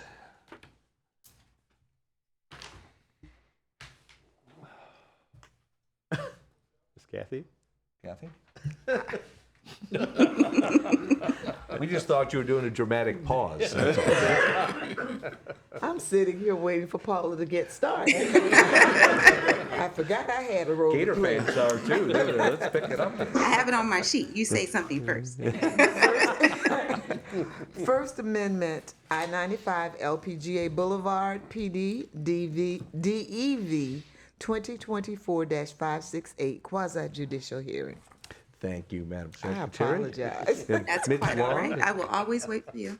Paula, good to see you again. Please. And thank you again. Paula Long, planner with the city, and tonight I am here to present the request to amend the Interstate 95 LPGA Boulevard Retail, AKA Tanger, PD agreement allowing an additional use within the property.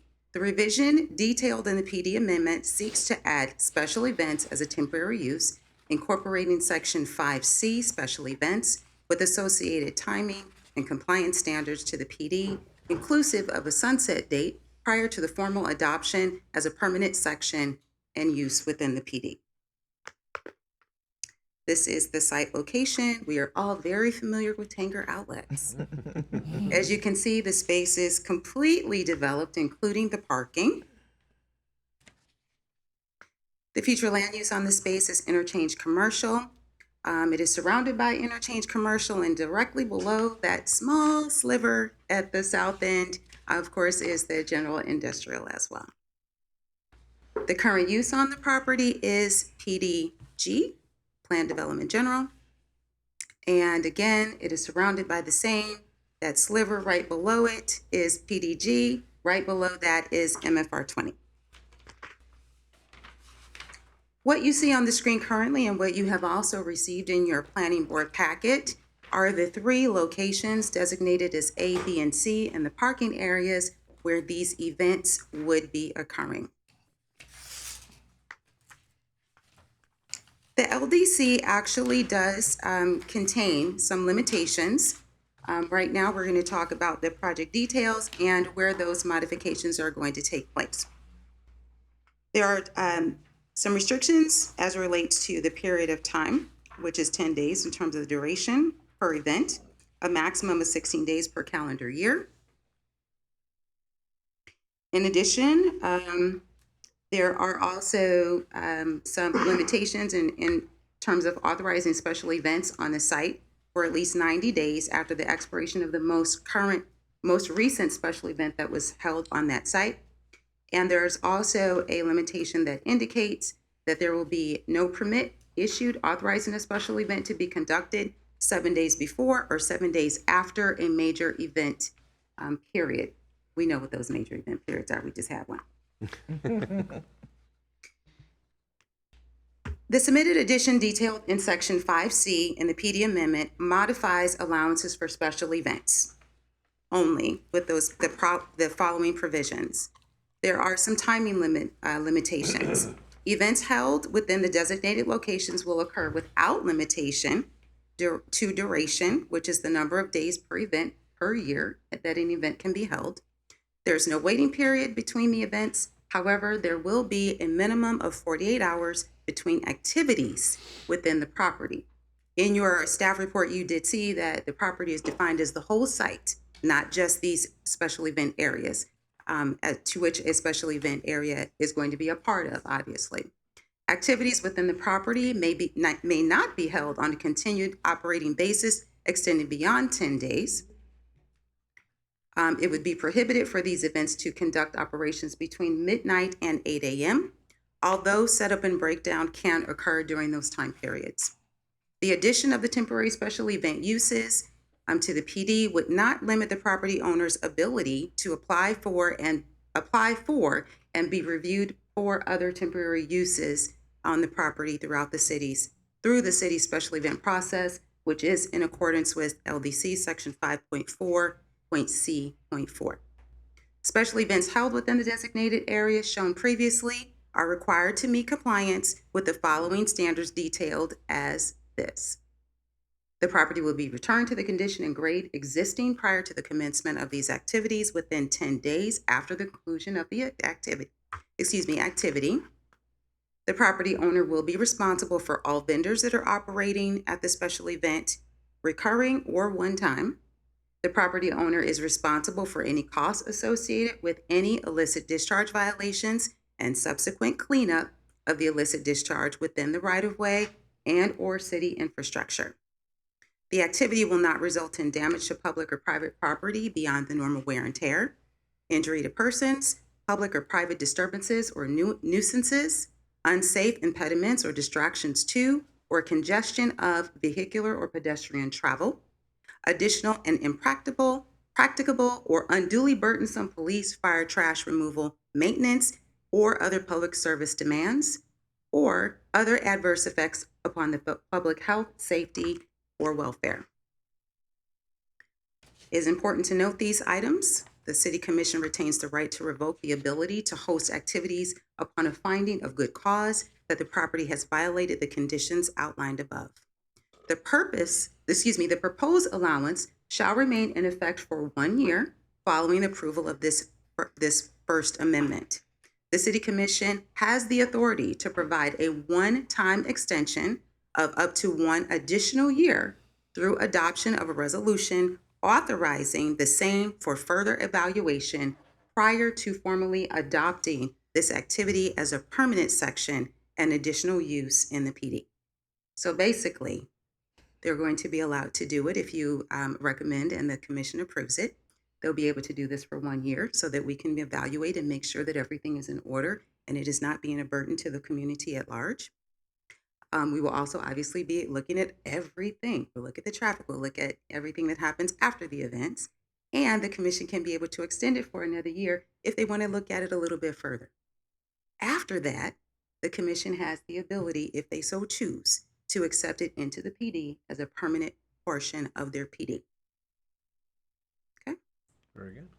I have a question. Can I finish first? Please, Vern. What's the event? We're almost there. We're almost there. You know, you said, unless I missed it or something, the special events, what are they? That would be a question for the applicant, who's here to talk about it. Okay, good. Go ahead, we can talk about it. Yeah. Provided all parts of the amendment are accepted, staff recommends approval to amend the Interstate 95 LPGA retail PD agreement, allowing an additional use within the property. Allowing the PD amendment seeks to add special events as a temporary use, incorporating Section 5C, special events with associated timing and compliance standards to the PD, inclusive of a sunset date prior to formal adoption as a permanent section and use within the PD. Majority vote of the planning board members present and voting is required to recommend approval to the City Commission. The item is tentatively scheduled to be heard by the City Commission for first reading on May 7th and for the second reading to occur on May 21st. This concludes staff report. And the applicant, of course, is here to answer any questions that you may have. Thank you, Paula. Any other questions for staff?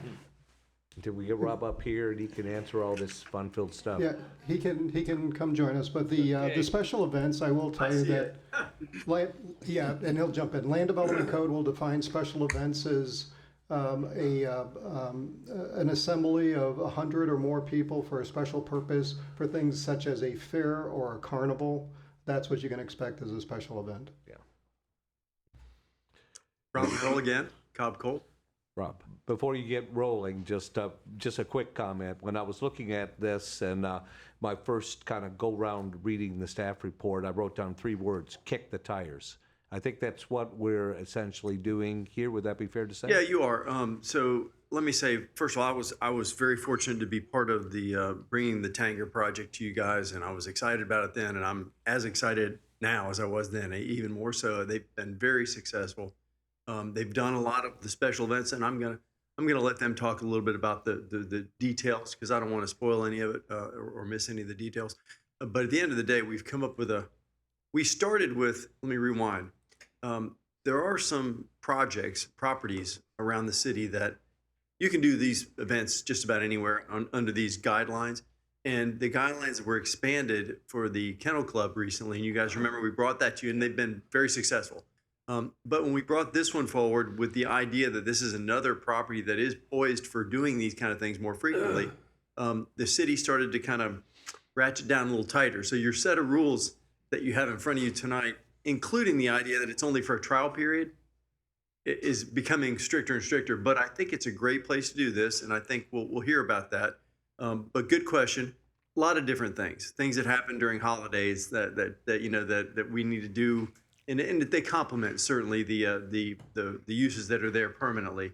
So come on up and talk about it. Introduce yourself and talk about what you guys have done, and then we'll answer any further questions. Sure. Name Hi. and address for the record if you don't mind. Sure. I'm Shelley Sloan. I'm the marketing director for Tanger Outlets. Oh, thank you. Hi. Thanks for having me. So tell us about special type of events. uses. Give us a Sure, couple examples, absolutely. please. So these are events that are not unique to shopping centers, and certainly not unique to Tanger. We're actually already hosting a lot of these events on our property. We're just restricted right now because of the number of days that we can host them.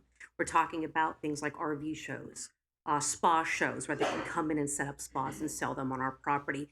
And this is in our parking lot that we're talking about.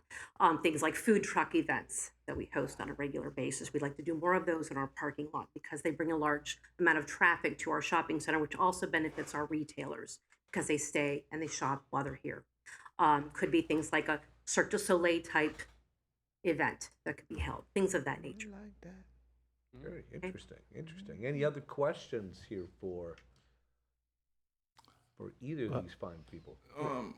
Are you Mr. Robinson. Are you asking for an unlimited days for your events? So you can have like your RV shows for 365 days, or a gun show, or a circus, a Ferris wheel, an event. We would like to host events whenever possible on our property. However, we are limited as well with restrictions based on our corporate guidelines. We would never host events, for example, during the holiday season because that's the busiest time of year for us. We wouldn't want to restrict our parking lot for that. But we would like to just have the ability to host events when they are presented to us.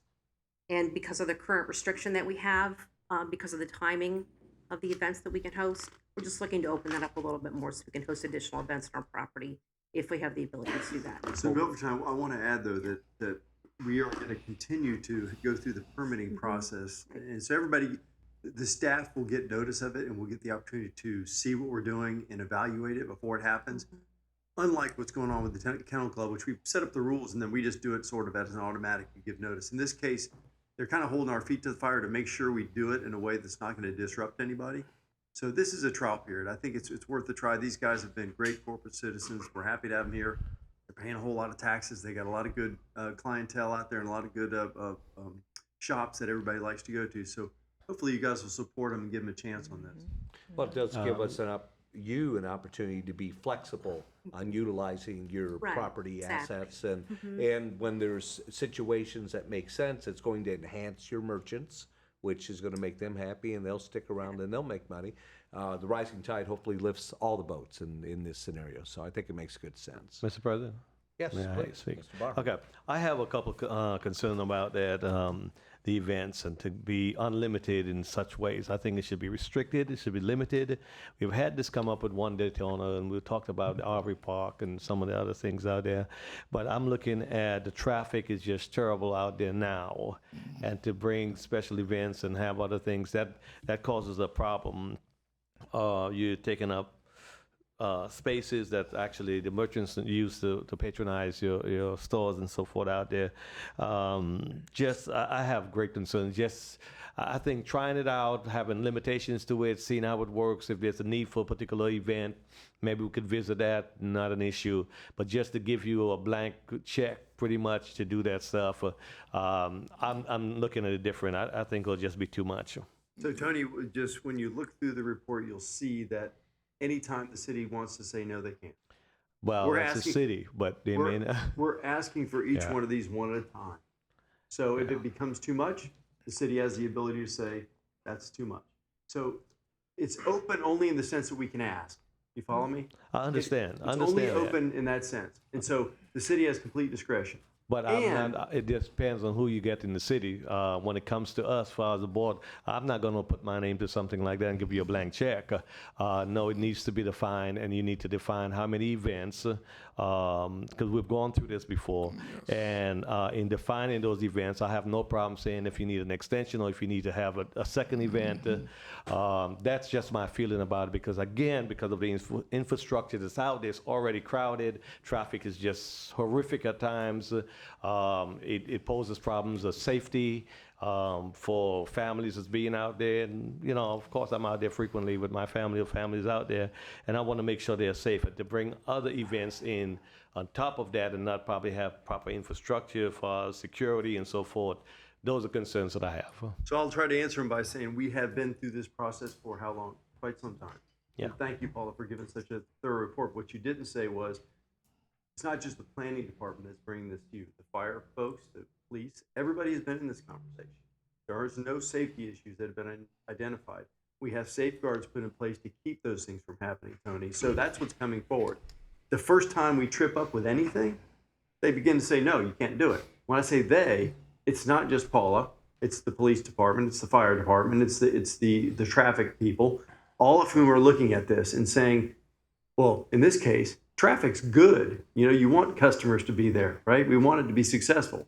We don't want, you know, things to happen and go in a downturn because we don't like parking. If you don't want to shop out there because there's too many cars, yeah, that's your choice, right? So I could, Dennis, say Yeah, one way. I was going to say, Mr. Barhu, you were saying a lot of the concerns that we had as staff. You know, the traffic, the parking, the amount of people who are going to be out there.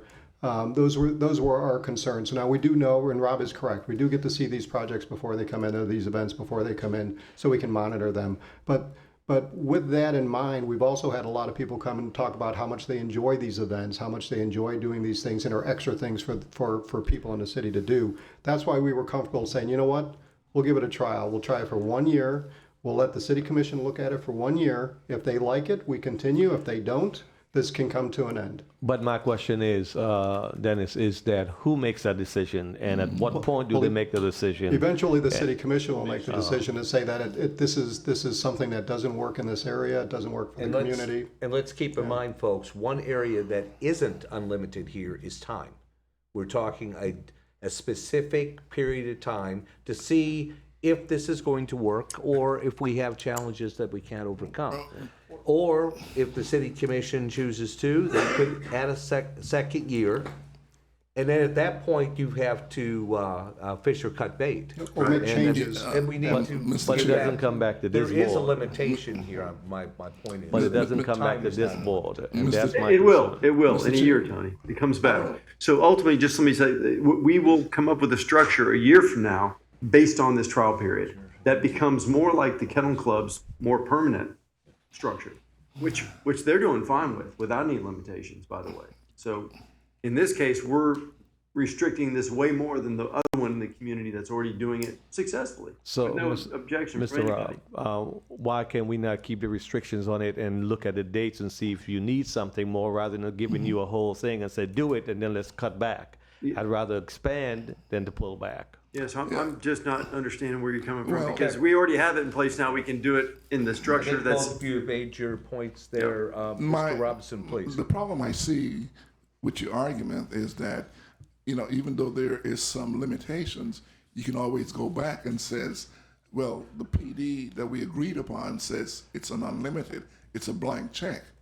So that could be one of your reason to go ahead and proceed with your event, even if there is objections. My thing is, and I agree with Mr. Barhu, is that we should give me a number and then start from here, and then if it's successful, we can expand it. I don't want you to start up here and then something goes wrong, and then you can say, hey, you know, you can't drop it down.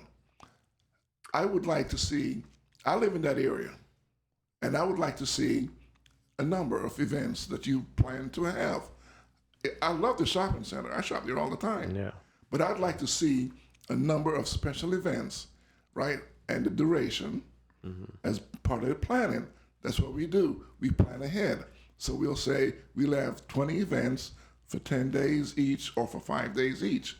And then after each event or each quarter, we evaluate it to see what happened and what went well and what went bad.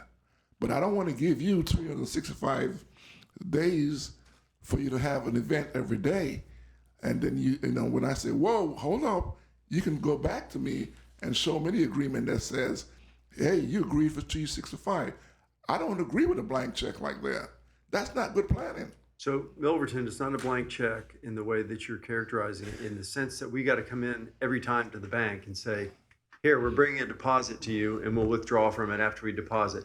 We're going to come in and show the city each one of these. Maybe you can talk a little bit about the upcoming things that you've got in the queue, so we can understand more tangibly what it is we're going to be coming with that might be, you know, you might like. So maybe talk a little bit about Sure. it. Well, we currently, our process is when someone wants to come in and run our parking lot for an event, we have to go through their special events permit with the city. And then we go through the process and then they approve it. Just for this year, we have 3 food truck festivals already planned. One is coming up next month. It's a 2-day event. They're also returning in July for a 1-day event, and then in November for a 2-day event, early in November. As of right now, we also have, that is the only thing right now permanently on the schedule for this year, because the way the special events permit is drafted, we can only host 3 events because of that 90-day restriction in between. So as of right now, that's all we have planned and all we can host on our parking lot. Outside of that, we have interest from a possible spa show that we have used in the past. That's been a great operator for us, and he's generally there for a week to 10 days at a time. We also have an interest from an RV vendor, Giant Wreck World, that is a local vendor that would like to run our parking lot, and that's generally a 5 to 7 day event. And then we have received interest from a possible Cirque du Soleil type circus event, and that would be more of a weekend show. So those are the type of things that we're looking at as of right now. Which is great, and I don't object to your events. What I object to is the fact that you've not completely planned for the upcoming year. If you come to me and says, you know, I want 20 events approximately for 5 or 10 days, I'd say, okay. And then if you wanted more, we could say, let's look at how successful you were with those days. Well, we don't plan those events. These events are outside vendors that are coming to us, so we have no idea what future events would be until they're brought to but us. that lack of planning affects the community, you know, and it's about affect the community, the people that live here that have to go down that road. It's a mess. I'm sorry. It needs better plan, a better, you know, advertisement or whatever, or marketing. I'm not saying that you're not doing a good job, don't get me wrong. What I'm saying is that the vendors know, you know, what's available, and you should be able to say, look, you know, we're making a plan for next year. Or what is it that you want to do? And then you can add to it.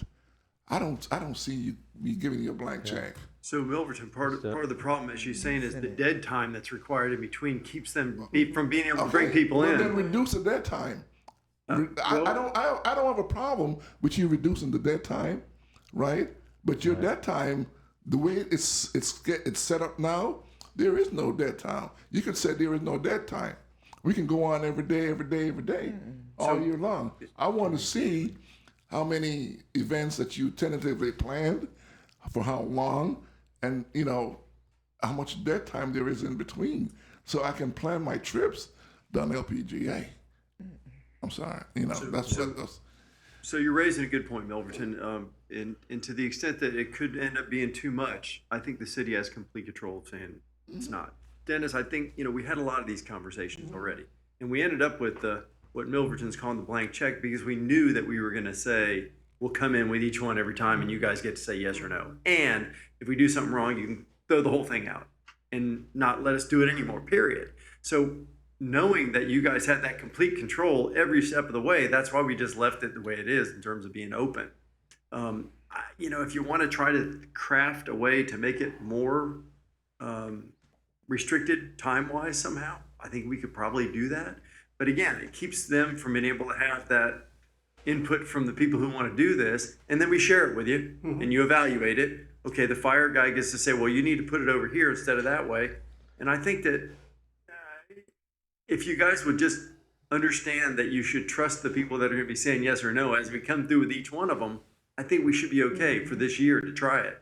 If you want to be more restrictive, there's a consensus that you guys want to do it some different way that has more time restriction, I suppose we could talk about it. But I just think with all the safeguards that are put in here already that pretty much you guys came up with, it gives us a chance to try it and I think be safe and not cause anybody any concern. Okay, well, I think we've made our points on this, that everyone that's wanted the opportunity has spoken about it. So I think unless we have anything else that needs to be added, we'll end it here. Thank you very Sit much. down. Appreciate it. Thanks.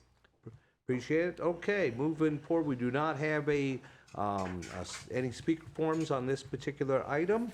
So I would ask for a motion for item 4H. And can I have please. a roll call, Mr. We Chair? certainly can. Thank you. Absolutely. Mr. Barhu, Well, we need to make a motion first. Need a motion, please. let's roll this thing. Let's go. Practice. I'll make the motion. First, 4H, item 4H, First Amendment, I-95 LPGA Boulevard PD DV 2024-568. Second. Thank you. And any discussion? Roll call vote, please. Mr. Barhu, No. Mr. McLean. Yes. Mr. Robinson, No. Mr. Cervantes is absent. Mr. Weatherholtz. Yes. Ms. Washington, yes. So the motion passes 3-2. Correct. Thank you very much. Go Gators. All right, moving forward, thank you. Thank you, members. Moving forward on to item 4I. Madam Secretary, please. Certainly. Daytona Beach EAR, Large Scale Comprehensive Plan Amendment, LSCPA. Very good. Doug, you have evening, returned. Commissioners. Hi. Please, hear from staff. Okay, EAR stands for Evaluation Appraisal Report. It's a requirement by the state. Used to be mandatory, then it was optional, now it's semi-mandatory. Staff has hired Kimberly Horn. We have Blair Knighting here, who did a phenomenal job in doing this. This is a big task. And she'll do the To presentation. say the least, it is. Yeah, and to match that 500-page report, she has a 90-minute presentation for you to do. I'm only kidding. Mr. It's really 60. Bearer of good news. I'm not watching the game. Yeah, get your phones out and start watching the game. Hi, thank you. Blair Knighting with Kimley Horn. Like Doug said, I was hired to help really do a statutory compliance of the comprehensive plan, make sure that we're meeting statutory compliance and really following the way Daytona Beach does business. Just wanted to mention that we did have a presentation to the City Commission in February. So they have, we've kind of gone over the same presentation with them. They were pretty happy with our presentation. And so this is really the transmittal hearing. Once it gets through you, if y'all approve it, it will go to the City Commission again for transmittal. The state will look at it. They'll give us some comments, let us know if we missed anything. They'll do our third, fourth, fifth QC of the comp plan, and then it'll come back to City Commission for final approval. So I'm gonna try not to bore you. This is really, this is not like exciting stuff, but I'll try. So we were hired to really just look at the comprehensive plan from a statutory compliance. This is not a rewrite. This is not a comprehensive, let's change everything kind of thing. It was really just, let's look at statutorily, let's make sure it meets the regulations. And then also, hey, is this out of date? References, grammar, things like that. So really, and what is the comprehensive plan? It's a guiding document for the long-term growth of the community.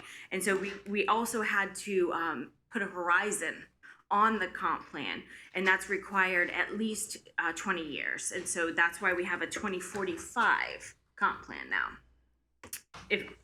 We're proposing a 2045 comp plan. And so every year you're supposed to look at your comp plan. Every 7 years you're supposed to look at your comprehensive plan to make sure it's statutory compliant. And so that's what we're doing. That's why we're here. Ooh, went too fast. So overview real quick, we are in the kind of transmittal stage of the project. We were hired back in March, so we've been a year looking staff. And I don't know if you noticed, there's a lot of different colored red lines. That means a lot of people have looked at this document, really tried to make sure that we were hitting all of the requirements and how all the departments work too. And so really the main thing is statutory compliance. We updated the timeframe to 2045. We had to do a one-page data analysis on the population to make sure that the LOSs in here meet the population. All of the directors have agreed with that. We also had to update the capital improvements element to reflect the BMAPs, which is really just a requirement. We also had to update the public school element for the proportionate share policies. Basically that third, no signal, we lost it. Oh. It was so boring, it turned off. Okay, I'll be quick. Basically, it's statutory compliance review. The main thing, what we did, I will say, everything meets statutorily. We did do one major thing I feel like is a little bit not statutory. We combined the coastal and conservation elements. You had two separate, really with these coastal communities, we're seeing, oh, it's back. No, You're back. You're back. Oh, I'm back. Okay. So essentially what we're seeing in the coastal communities like Daytona Beach is the conservation element and the coastal management element were so similar, very redundant, that we said, why don't we combine them? We didn't delete any of the content. We just combined them and removed the redundancies. So instead of having 14 elements, you now have 13. And then we updated the map series, and that was really statutory. We had to update the map series. And we removed any kind of, grammar issues, things like that, which I've already really covered. So the updated maps, we updated all of the required maps because there are required maps. We added a few new maps that y'all didn't have in your comp plan, like the CHA map that was not in here. You're required to have that now. We added updated transportation maps based on the TPO. And then a functional classification map. We did remove some maps. Some of the maps we removed, such as hospital locations map.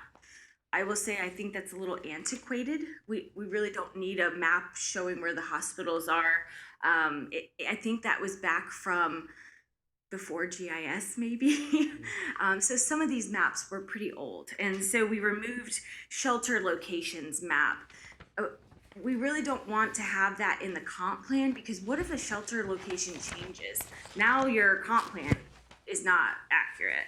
And so things like that we took out, just things that didn't make sense. For the future land use element, we updated statutorily compliance, talked about resiliency. We had to add a lot of language for resiliency facilities per state statutes. For the housing element, we updated outdated references, no major changes for that one. Same thing with transportation, same things with the infrastructure. We really just updated it. The conservation and coastal management we did combine, did not remove content, we just combined it, removed the redundancies. We did talk about, we had to add language about not prohibiting regulations for resiliency facilities. We had to add that. One of the other, I would say, bigger changes we did is the redevelopment element. We added a table at the end. Really, it was more of a user-friendly thing. What we did is, as you all know, there is a ton of different types of land use and requirements for all of the different redevelopment areas. And it was all in words. And I will tell you, I'm looking through this and I'm saying, if I was a person trying to figure out what I can do on my property, I would be so confused. So what we did is we put it all on a table. So it's very easy. I'm in this redevelopment area. This is what I can do, and these are the land uses. So I think that was more of a user-friendly thing. So those were kind of the gist of what we did. All the other elements, we really just cleaned up, removed the outdated references, and made sure it was up to date. And that's really it. I know it was quick, but at least you didn't fall asleep. Right. No? We hung in there. Right, great job. So yeah, I'm here if you have any questions. I know, yes, sir. I think the only question that I have is the, for the comprehensive plan, it tells you what you have, but you still have to have numbers of your population. You have to have numbers on, how many people live on beachside. There's different things, and do you have those in those, and accurate numbers? The problem with a comprehensive plan, most of them are not accurate. And Daytona's kind of been notorious over the years of not keeping up with it. So to answer your question, remember this is a 2045 comprehensive plan. So to put actual population numbers in that is you have to put an estimation on it. You'd have to It has to be constantly, projected. and so that's why I think they avoid putting those types of numbers in here. But what you can say, you have level of service. You have to meet these level of service for your population. Because see, So I you were think that's talking the about fail-safe. the hospitals. Yes, sir. You're required to have a hospital with so much population. It's important to know the locations of them and what the population is going to be. We've got an area out there on the west side that, could, my gosh, it's hard to say, especially annexing into the city, what the population is going to be and projecting, whether you're going to need another hospital on the other side of 95 or not. Yeah. So these are the projections that I thought that, I'm not saying that I'm an expert at comprehension plans, but the ones that I've seen have it in there. So I will say I've never seen an LOS situation for a hospital because they're typically market, like you're not going to be able to say I've never seen that in a comprehensive plan, but I can absolutely look at it for you and see if we can. Yeah, Because I think that, I know if I want the comprehensive plan of where I live, what I can do in my zoning, whether I can build a 10-story building on my residential lot, it'll tell me. But some of the things. Yeah, not usually the comprehensive plan. It's more of a general guideline for how the city will grow in the future. When you look at details like that, that's really what you find in the land development code. So the land development code supports the comprehensive plan broad guidelines. So we don't want to get very specific with a population count because we're going to constantly be changing that. And so the comprehensive plan would no longer be valid. The hospital question is something that came up at the city commission about removing the map for the hospitals. Blair is correct. I think these were originally put in the 1980s when we didn't have the GIS, when we didn't have Google, or we didn't have the access to these locations. Who's going to look at the comprehensive plan for where the local hospital is? They're not going to do that. That's not what the comprehensive plan is for, and that's one of the reasons why we took it. So these are more overlying principles. Yes, is what we're exactly. looking at. Yes. Okay. Yeah. Anything else for Blair? I would still agree with Vern in terms of having some indication of where the hospitals are today and what we might be looking at in the future, even though it might be in your LDC. And same thing with the shelter. I mean, if I was planning for the county or something like that, and I don't have access to the GSI or GIS or whatever the alphabets are, and or even understand, I would want to see what is there, especially, even if I'm on the planning board, I would like to know if somebody says I want to build a new hospital, on Tomoka Farms Road, but the growth is not going to go there, then I might not want to vote for it or approve it. So I think we ought to at least put some indication of where the hospital is and the shelter, because hurricanes are now coming up the middle and coming up the East Coast. And I'd like to know where all my shelters are and if it's consistent with what they're telling me on the TV and what the needs are. So if I may ask, if you were looking for a shelter, I don't know that the comprehensive plan is where you would look for that, right? If I was a citizen and I said, hey, I need to know where my shelters are, I'm not going to go to the comprehensive plan. I'm going to go to probably FEMA's website first is what the first one I would go to. So that's what I think that was the rationale. Yeah, that was the rationale. But the comprehensive plan is like, the Hail Mary. It drives everything else. It influences your LDC. Mm-hmm. It influences the FEMA map. It influences the hurricane catastrophe and all the other stuff that goes on. And I believe that it ought, that's my belief, that it influences all along the road. And if you don't put that influence in there, you're saying, well, it's not that important. I think you should, think about it. Yeah, I agree with Vern. You need to have some indication in there. One of the things that, it's land use is in your comprehensive plan. Mm-hmm. And, where you, the different people, the commission and everything, where do they want to direct development? Mm-hmm.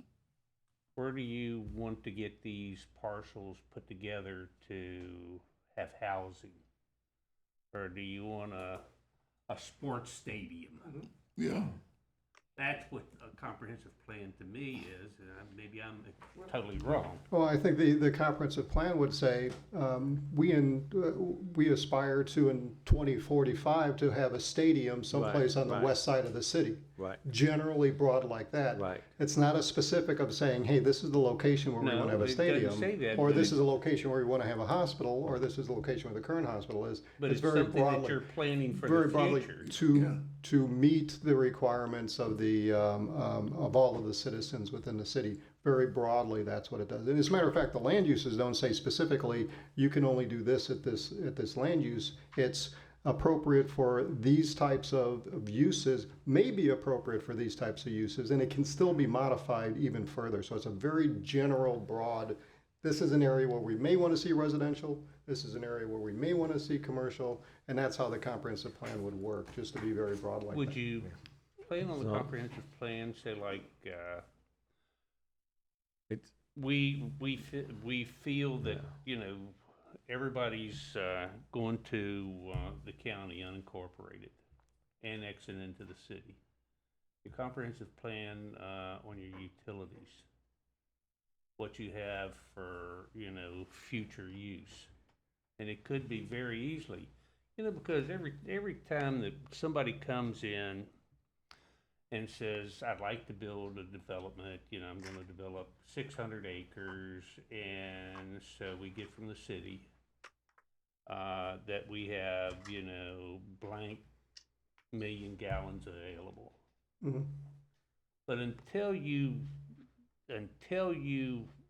do that, to figure on that land is going to be annexed into the city, the utility department is going to have to set aside, $55 million to build a sewer treatment plant.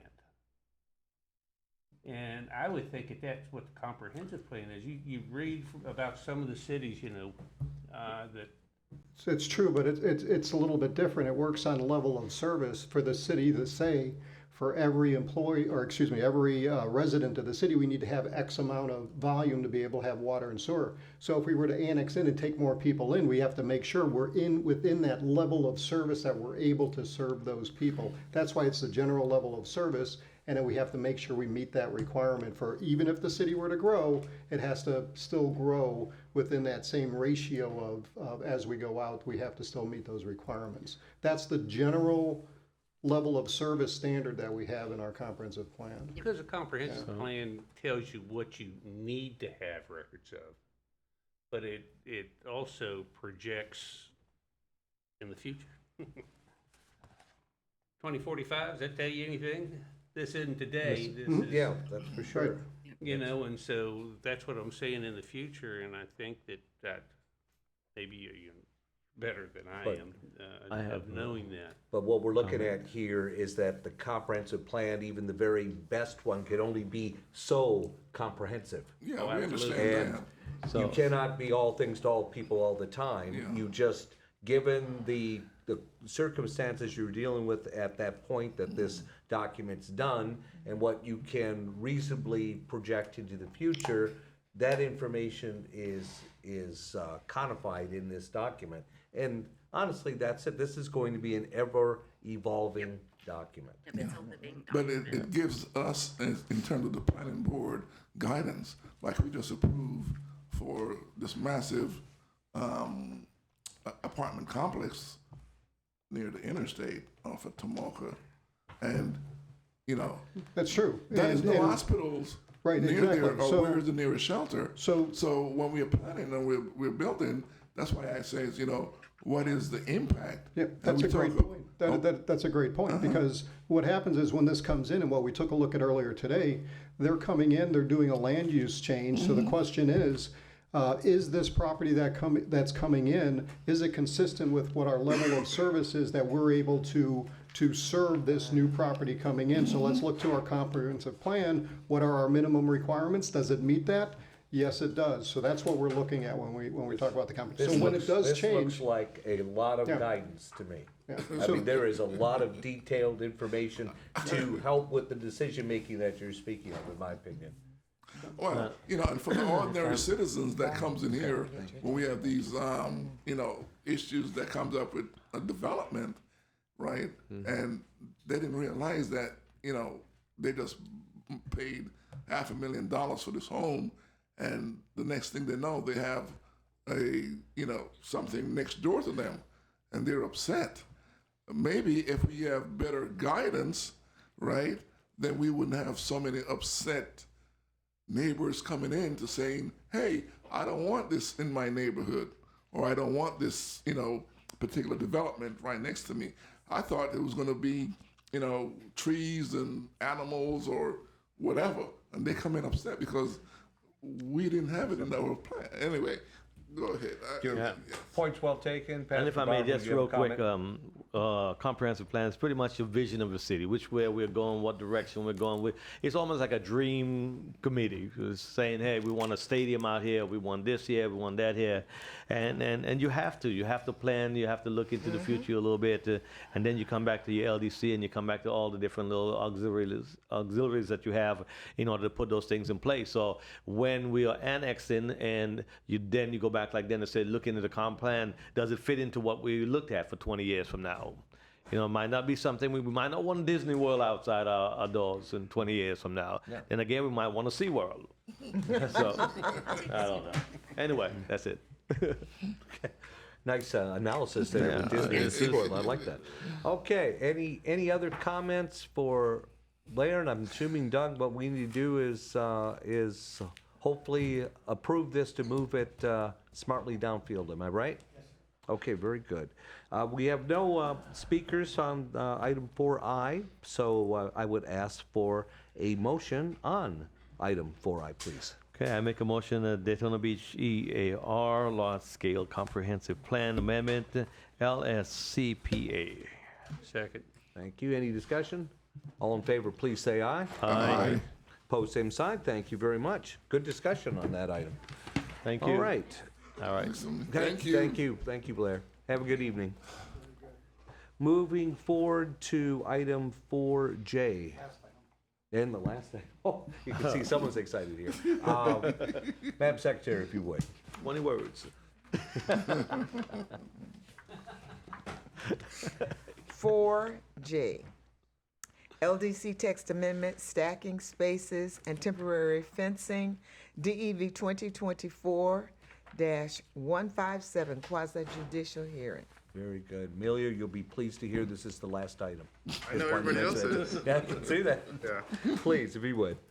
All right, so this is an LDC text amendment to amend Table 6.2.E.1 for minimum stacking spaces and Section 6.8C.5 for temporary fencing.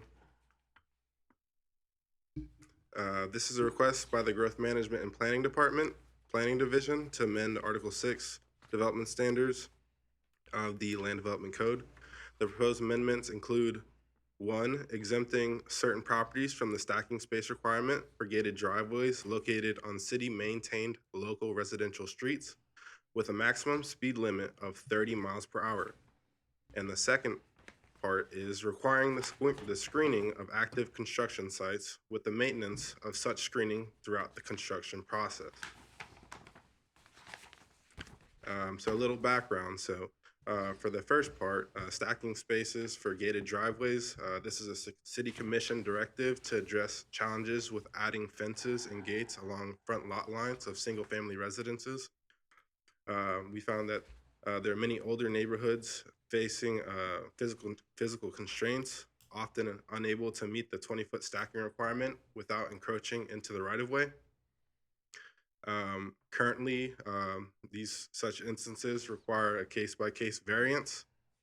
Staff's reassessment focuses on city-maintained residential streets with maximum speed limits of 30 miles per hour. The second part, for fencing for active construction sites, similarly is a city commission directive to require screening of active construction sites, and the maintenance of such screening throughout the construction is also a city, I said that already, it's a city commission directive. So just a little bit to educate you guys on what exactly a stacking space is, if you don't know already.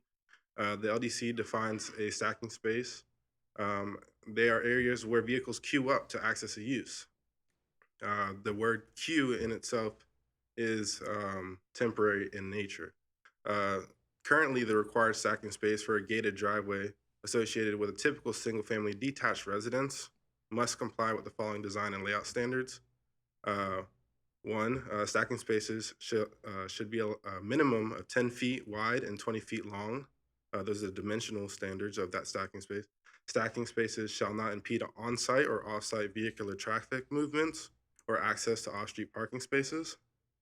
Stacking spaces shall not impede on-site or off-site bicycle or pedestrian traffic movements.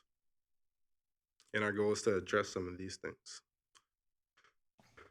Examples of uses that require vehicle stacking areas. You have residential driveways. You have turn lanes at intersections before vehicles make their turns. Drive-through lanes at fast food restaurants and banks. Car washes, parking garages. All these examples include areas where vehicles are queued in an organized manner without disrupting flow. So I've put together a graphic for you all, so that way you can conceptualize visually what a stacking space would look like for a single-family residence.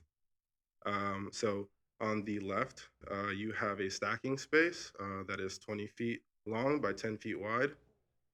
So the car is pulling into the driveway past the property line. And then the graphic on the right shows the stacking space not included. So you have the property line with the gate at the property line, and the car is basically pulling up to the gate, and it's in the right of way.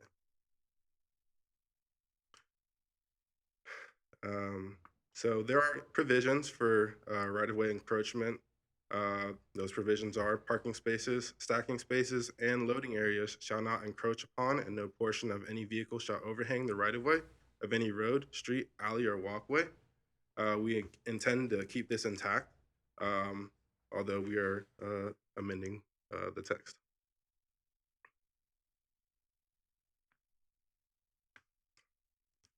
So the relationship between stacking spaces and queues, a queue refers to an ordered line of vehicles or people waiting to be processed or served. It's inherently temporary because it only exists while there is something waiting to be served or processed. Once the vehicles are served, for instance, by entering a driveway or being processed by a gate, the queue no longer exists. Waiving the stacking space requirement acknowledges that the queue, or the temporary waiting line, and stacking space, the temporary area, are unnecessary for most single-family detached homes on city-maintained local residential streets with a maximum speed limit of 30 miles per hour. The 30 miles per hour limit strikes a balance between traffic flow and safety, providing adequate reaction time and minimizing risk, especially in areas where people are likely to walk, bike, or engage in other activities near the street. So this is a street view. You have a vehicle that, with the proposed text amendment, this is what it would look like before they do the access procedure to open their gate to get into their lot. It's also showing a sliding gate, which we've built in standards for. This is basically a before and after. I just showed you the before, and this would be the after. This is showing a truck that's on the other side of the gate after it makes its access procedure. It's outside of the right-of-way. There's no encroachment into the right-of-way. So this is an example of another standard that we're trying to implement so that way we can avoid gates swinging into the sidewalk or into the right-of-way. So although there's a sidewalk that goes into the front porch there, it's an example of how the gate is swinging out into the right-of-way versus on the right side, you have the gate swinging into the right-of-way. This avoids hazards to pedestrians, bicyclists, things of that nature. All right, so the description of the amendment, staff is seeking approval to amend the LDC by adding a footnote to table 6.2.E.1, minimum stacking spaces for drive-through and related uses, to create exception areas for single-family detached dwellings along city-maintained local residential streets with a maximum speed limit of 30 miles per hour. This would waive the requirement for one stacking space for gated driveways at such residences provided sliding gates are used parallel to the property line, gates do not open onto the sidewalk or public right-of-way. This basically shows the text currently before you get to the table in the LDC. This is the table itself. So basically at the bottom of the table, or if you get towards the bottom of the table, you can see that there's the gated driveway use or activity. And then if you move over to the right, you have the minimum number of stacking spaces, which is 1, and then measured from the gate. That is not going to change. What is going to change is there's an exception area. So that exception area, so stacking spaces for gated driveways and lots with single-family detached dwellings are not required on city-maintained local residential streets with a maximum speed limit of 30 miles per hour. All vehicle access gates shall be required to open into the fenced property. Sliding gates shall be utilized parallel to the property. In no event shall gates be permitted to open onto the sidewalk or the public right-of-way. This is the second component of this text amendment. Screening of active construction sites. Additionally, this is another City Commission directive. Staff is proposing to require screening on temporary fencing for active construction sites.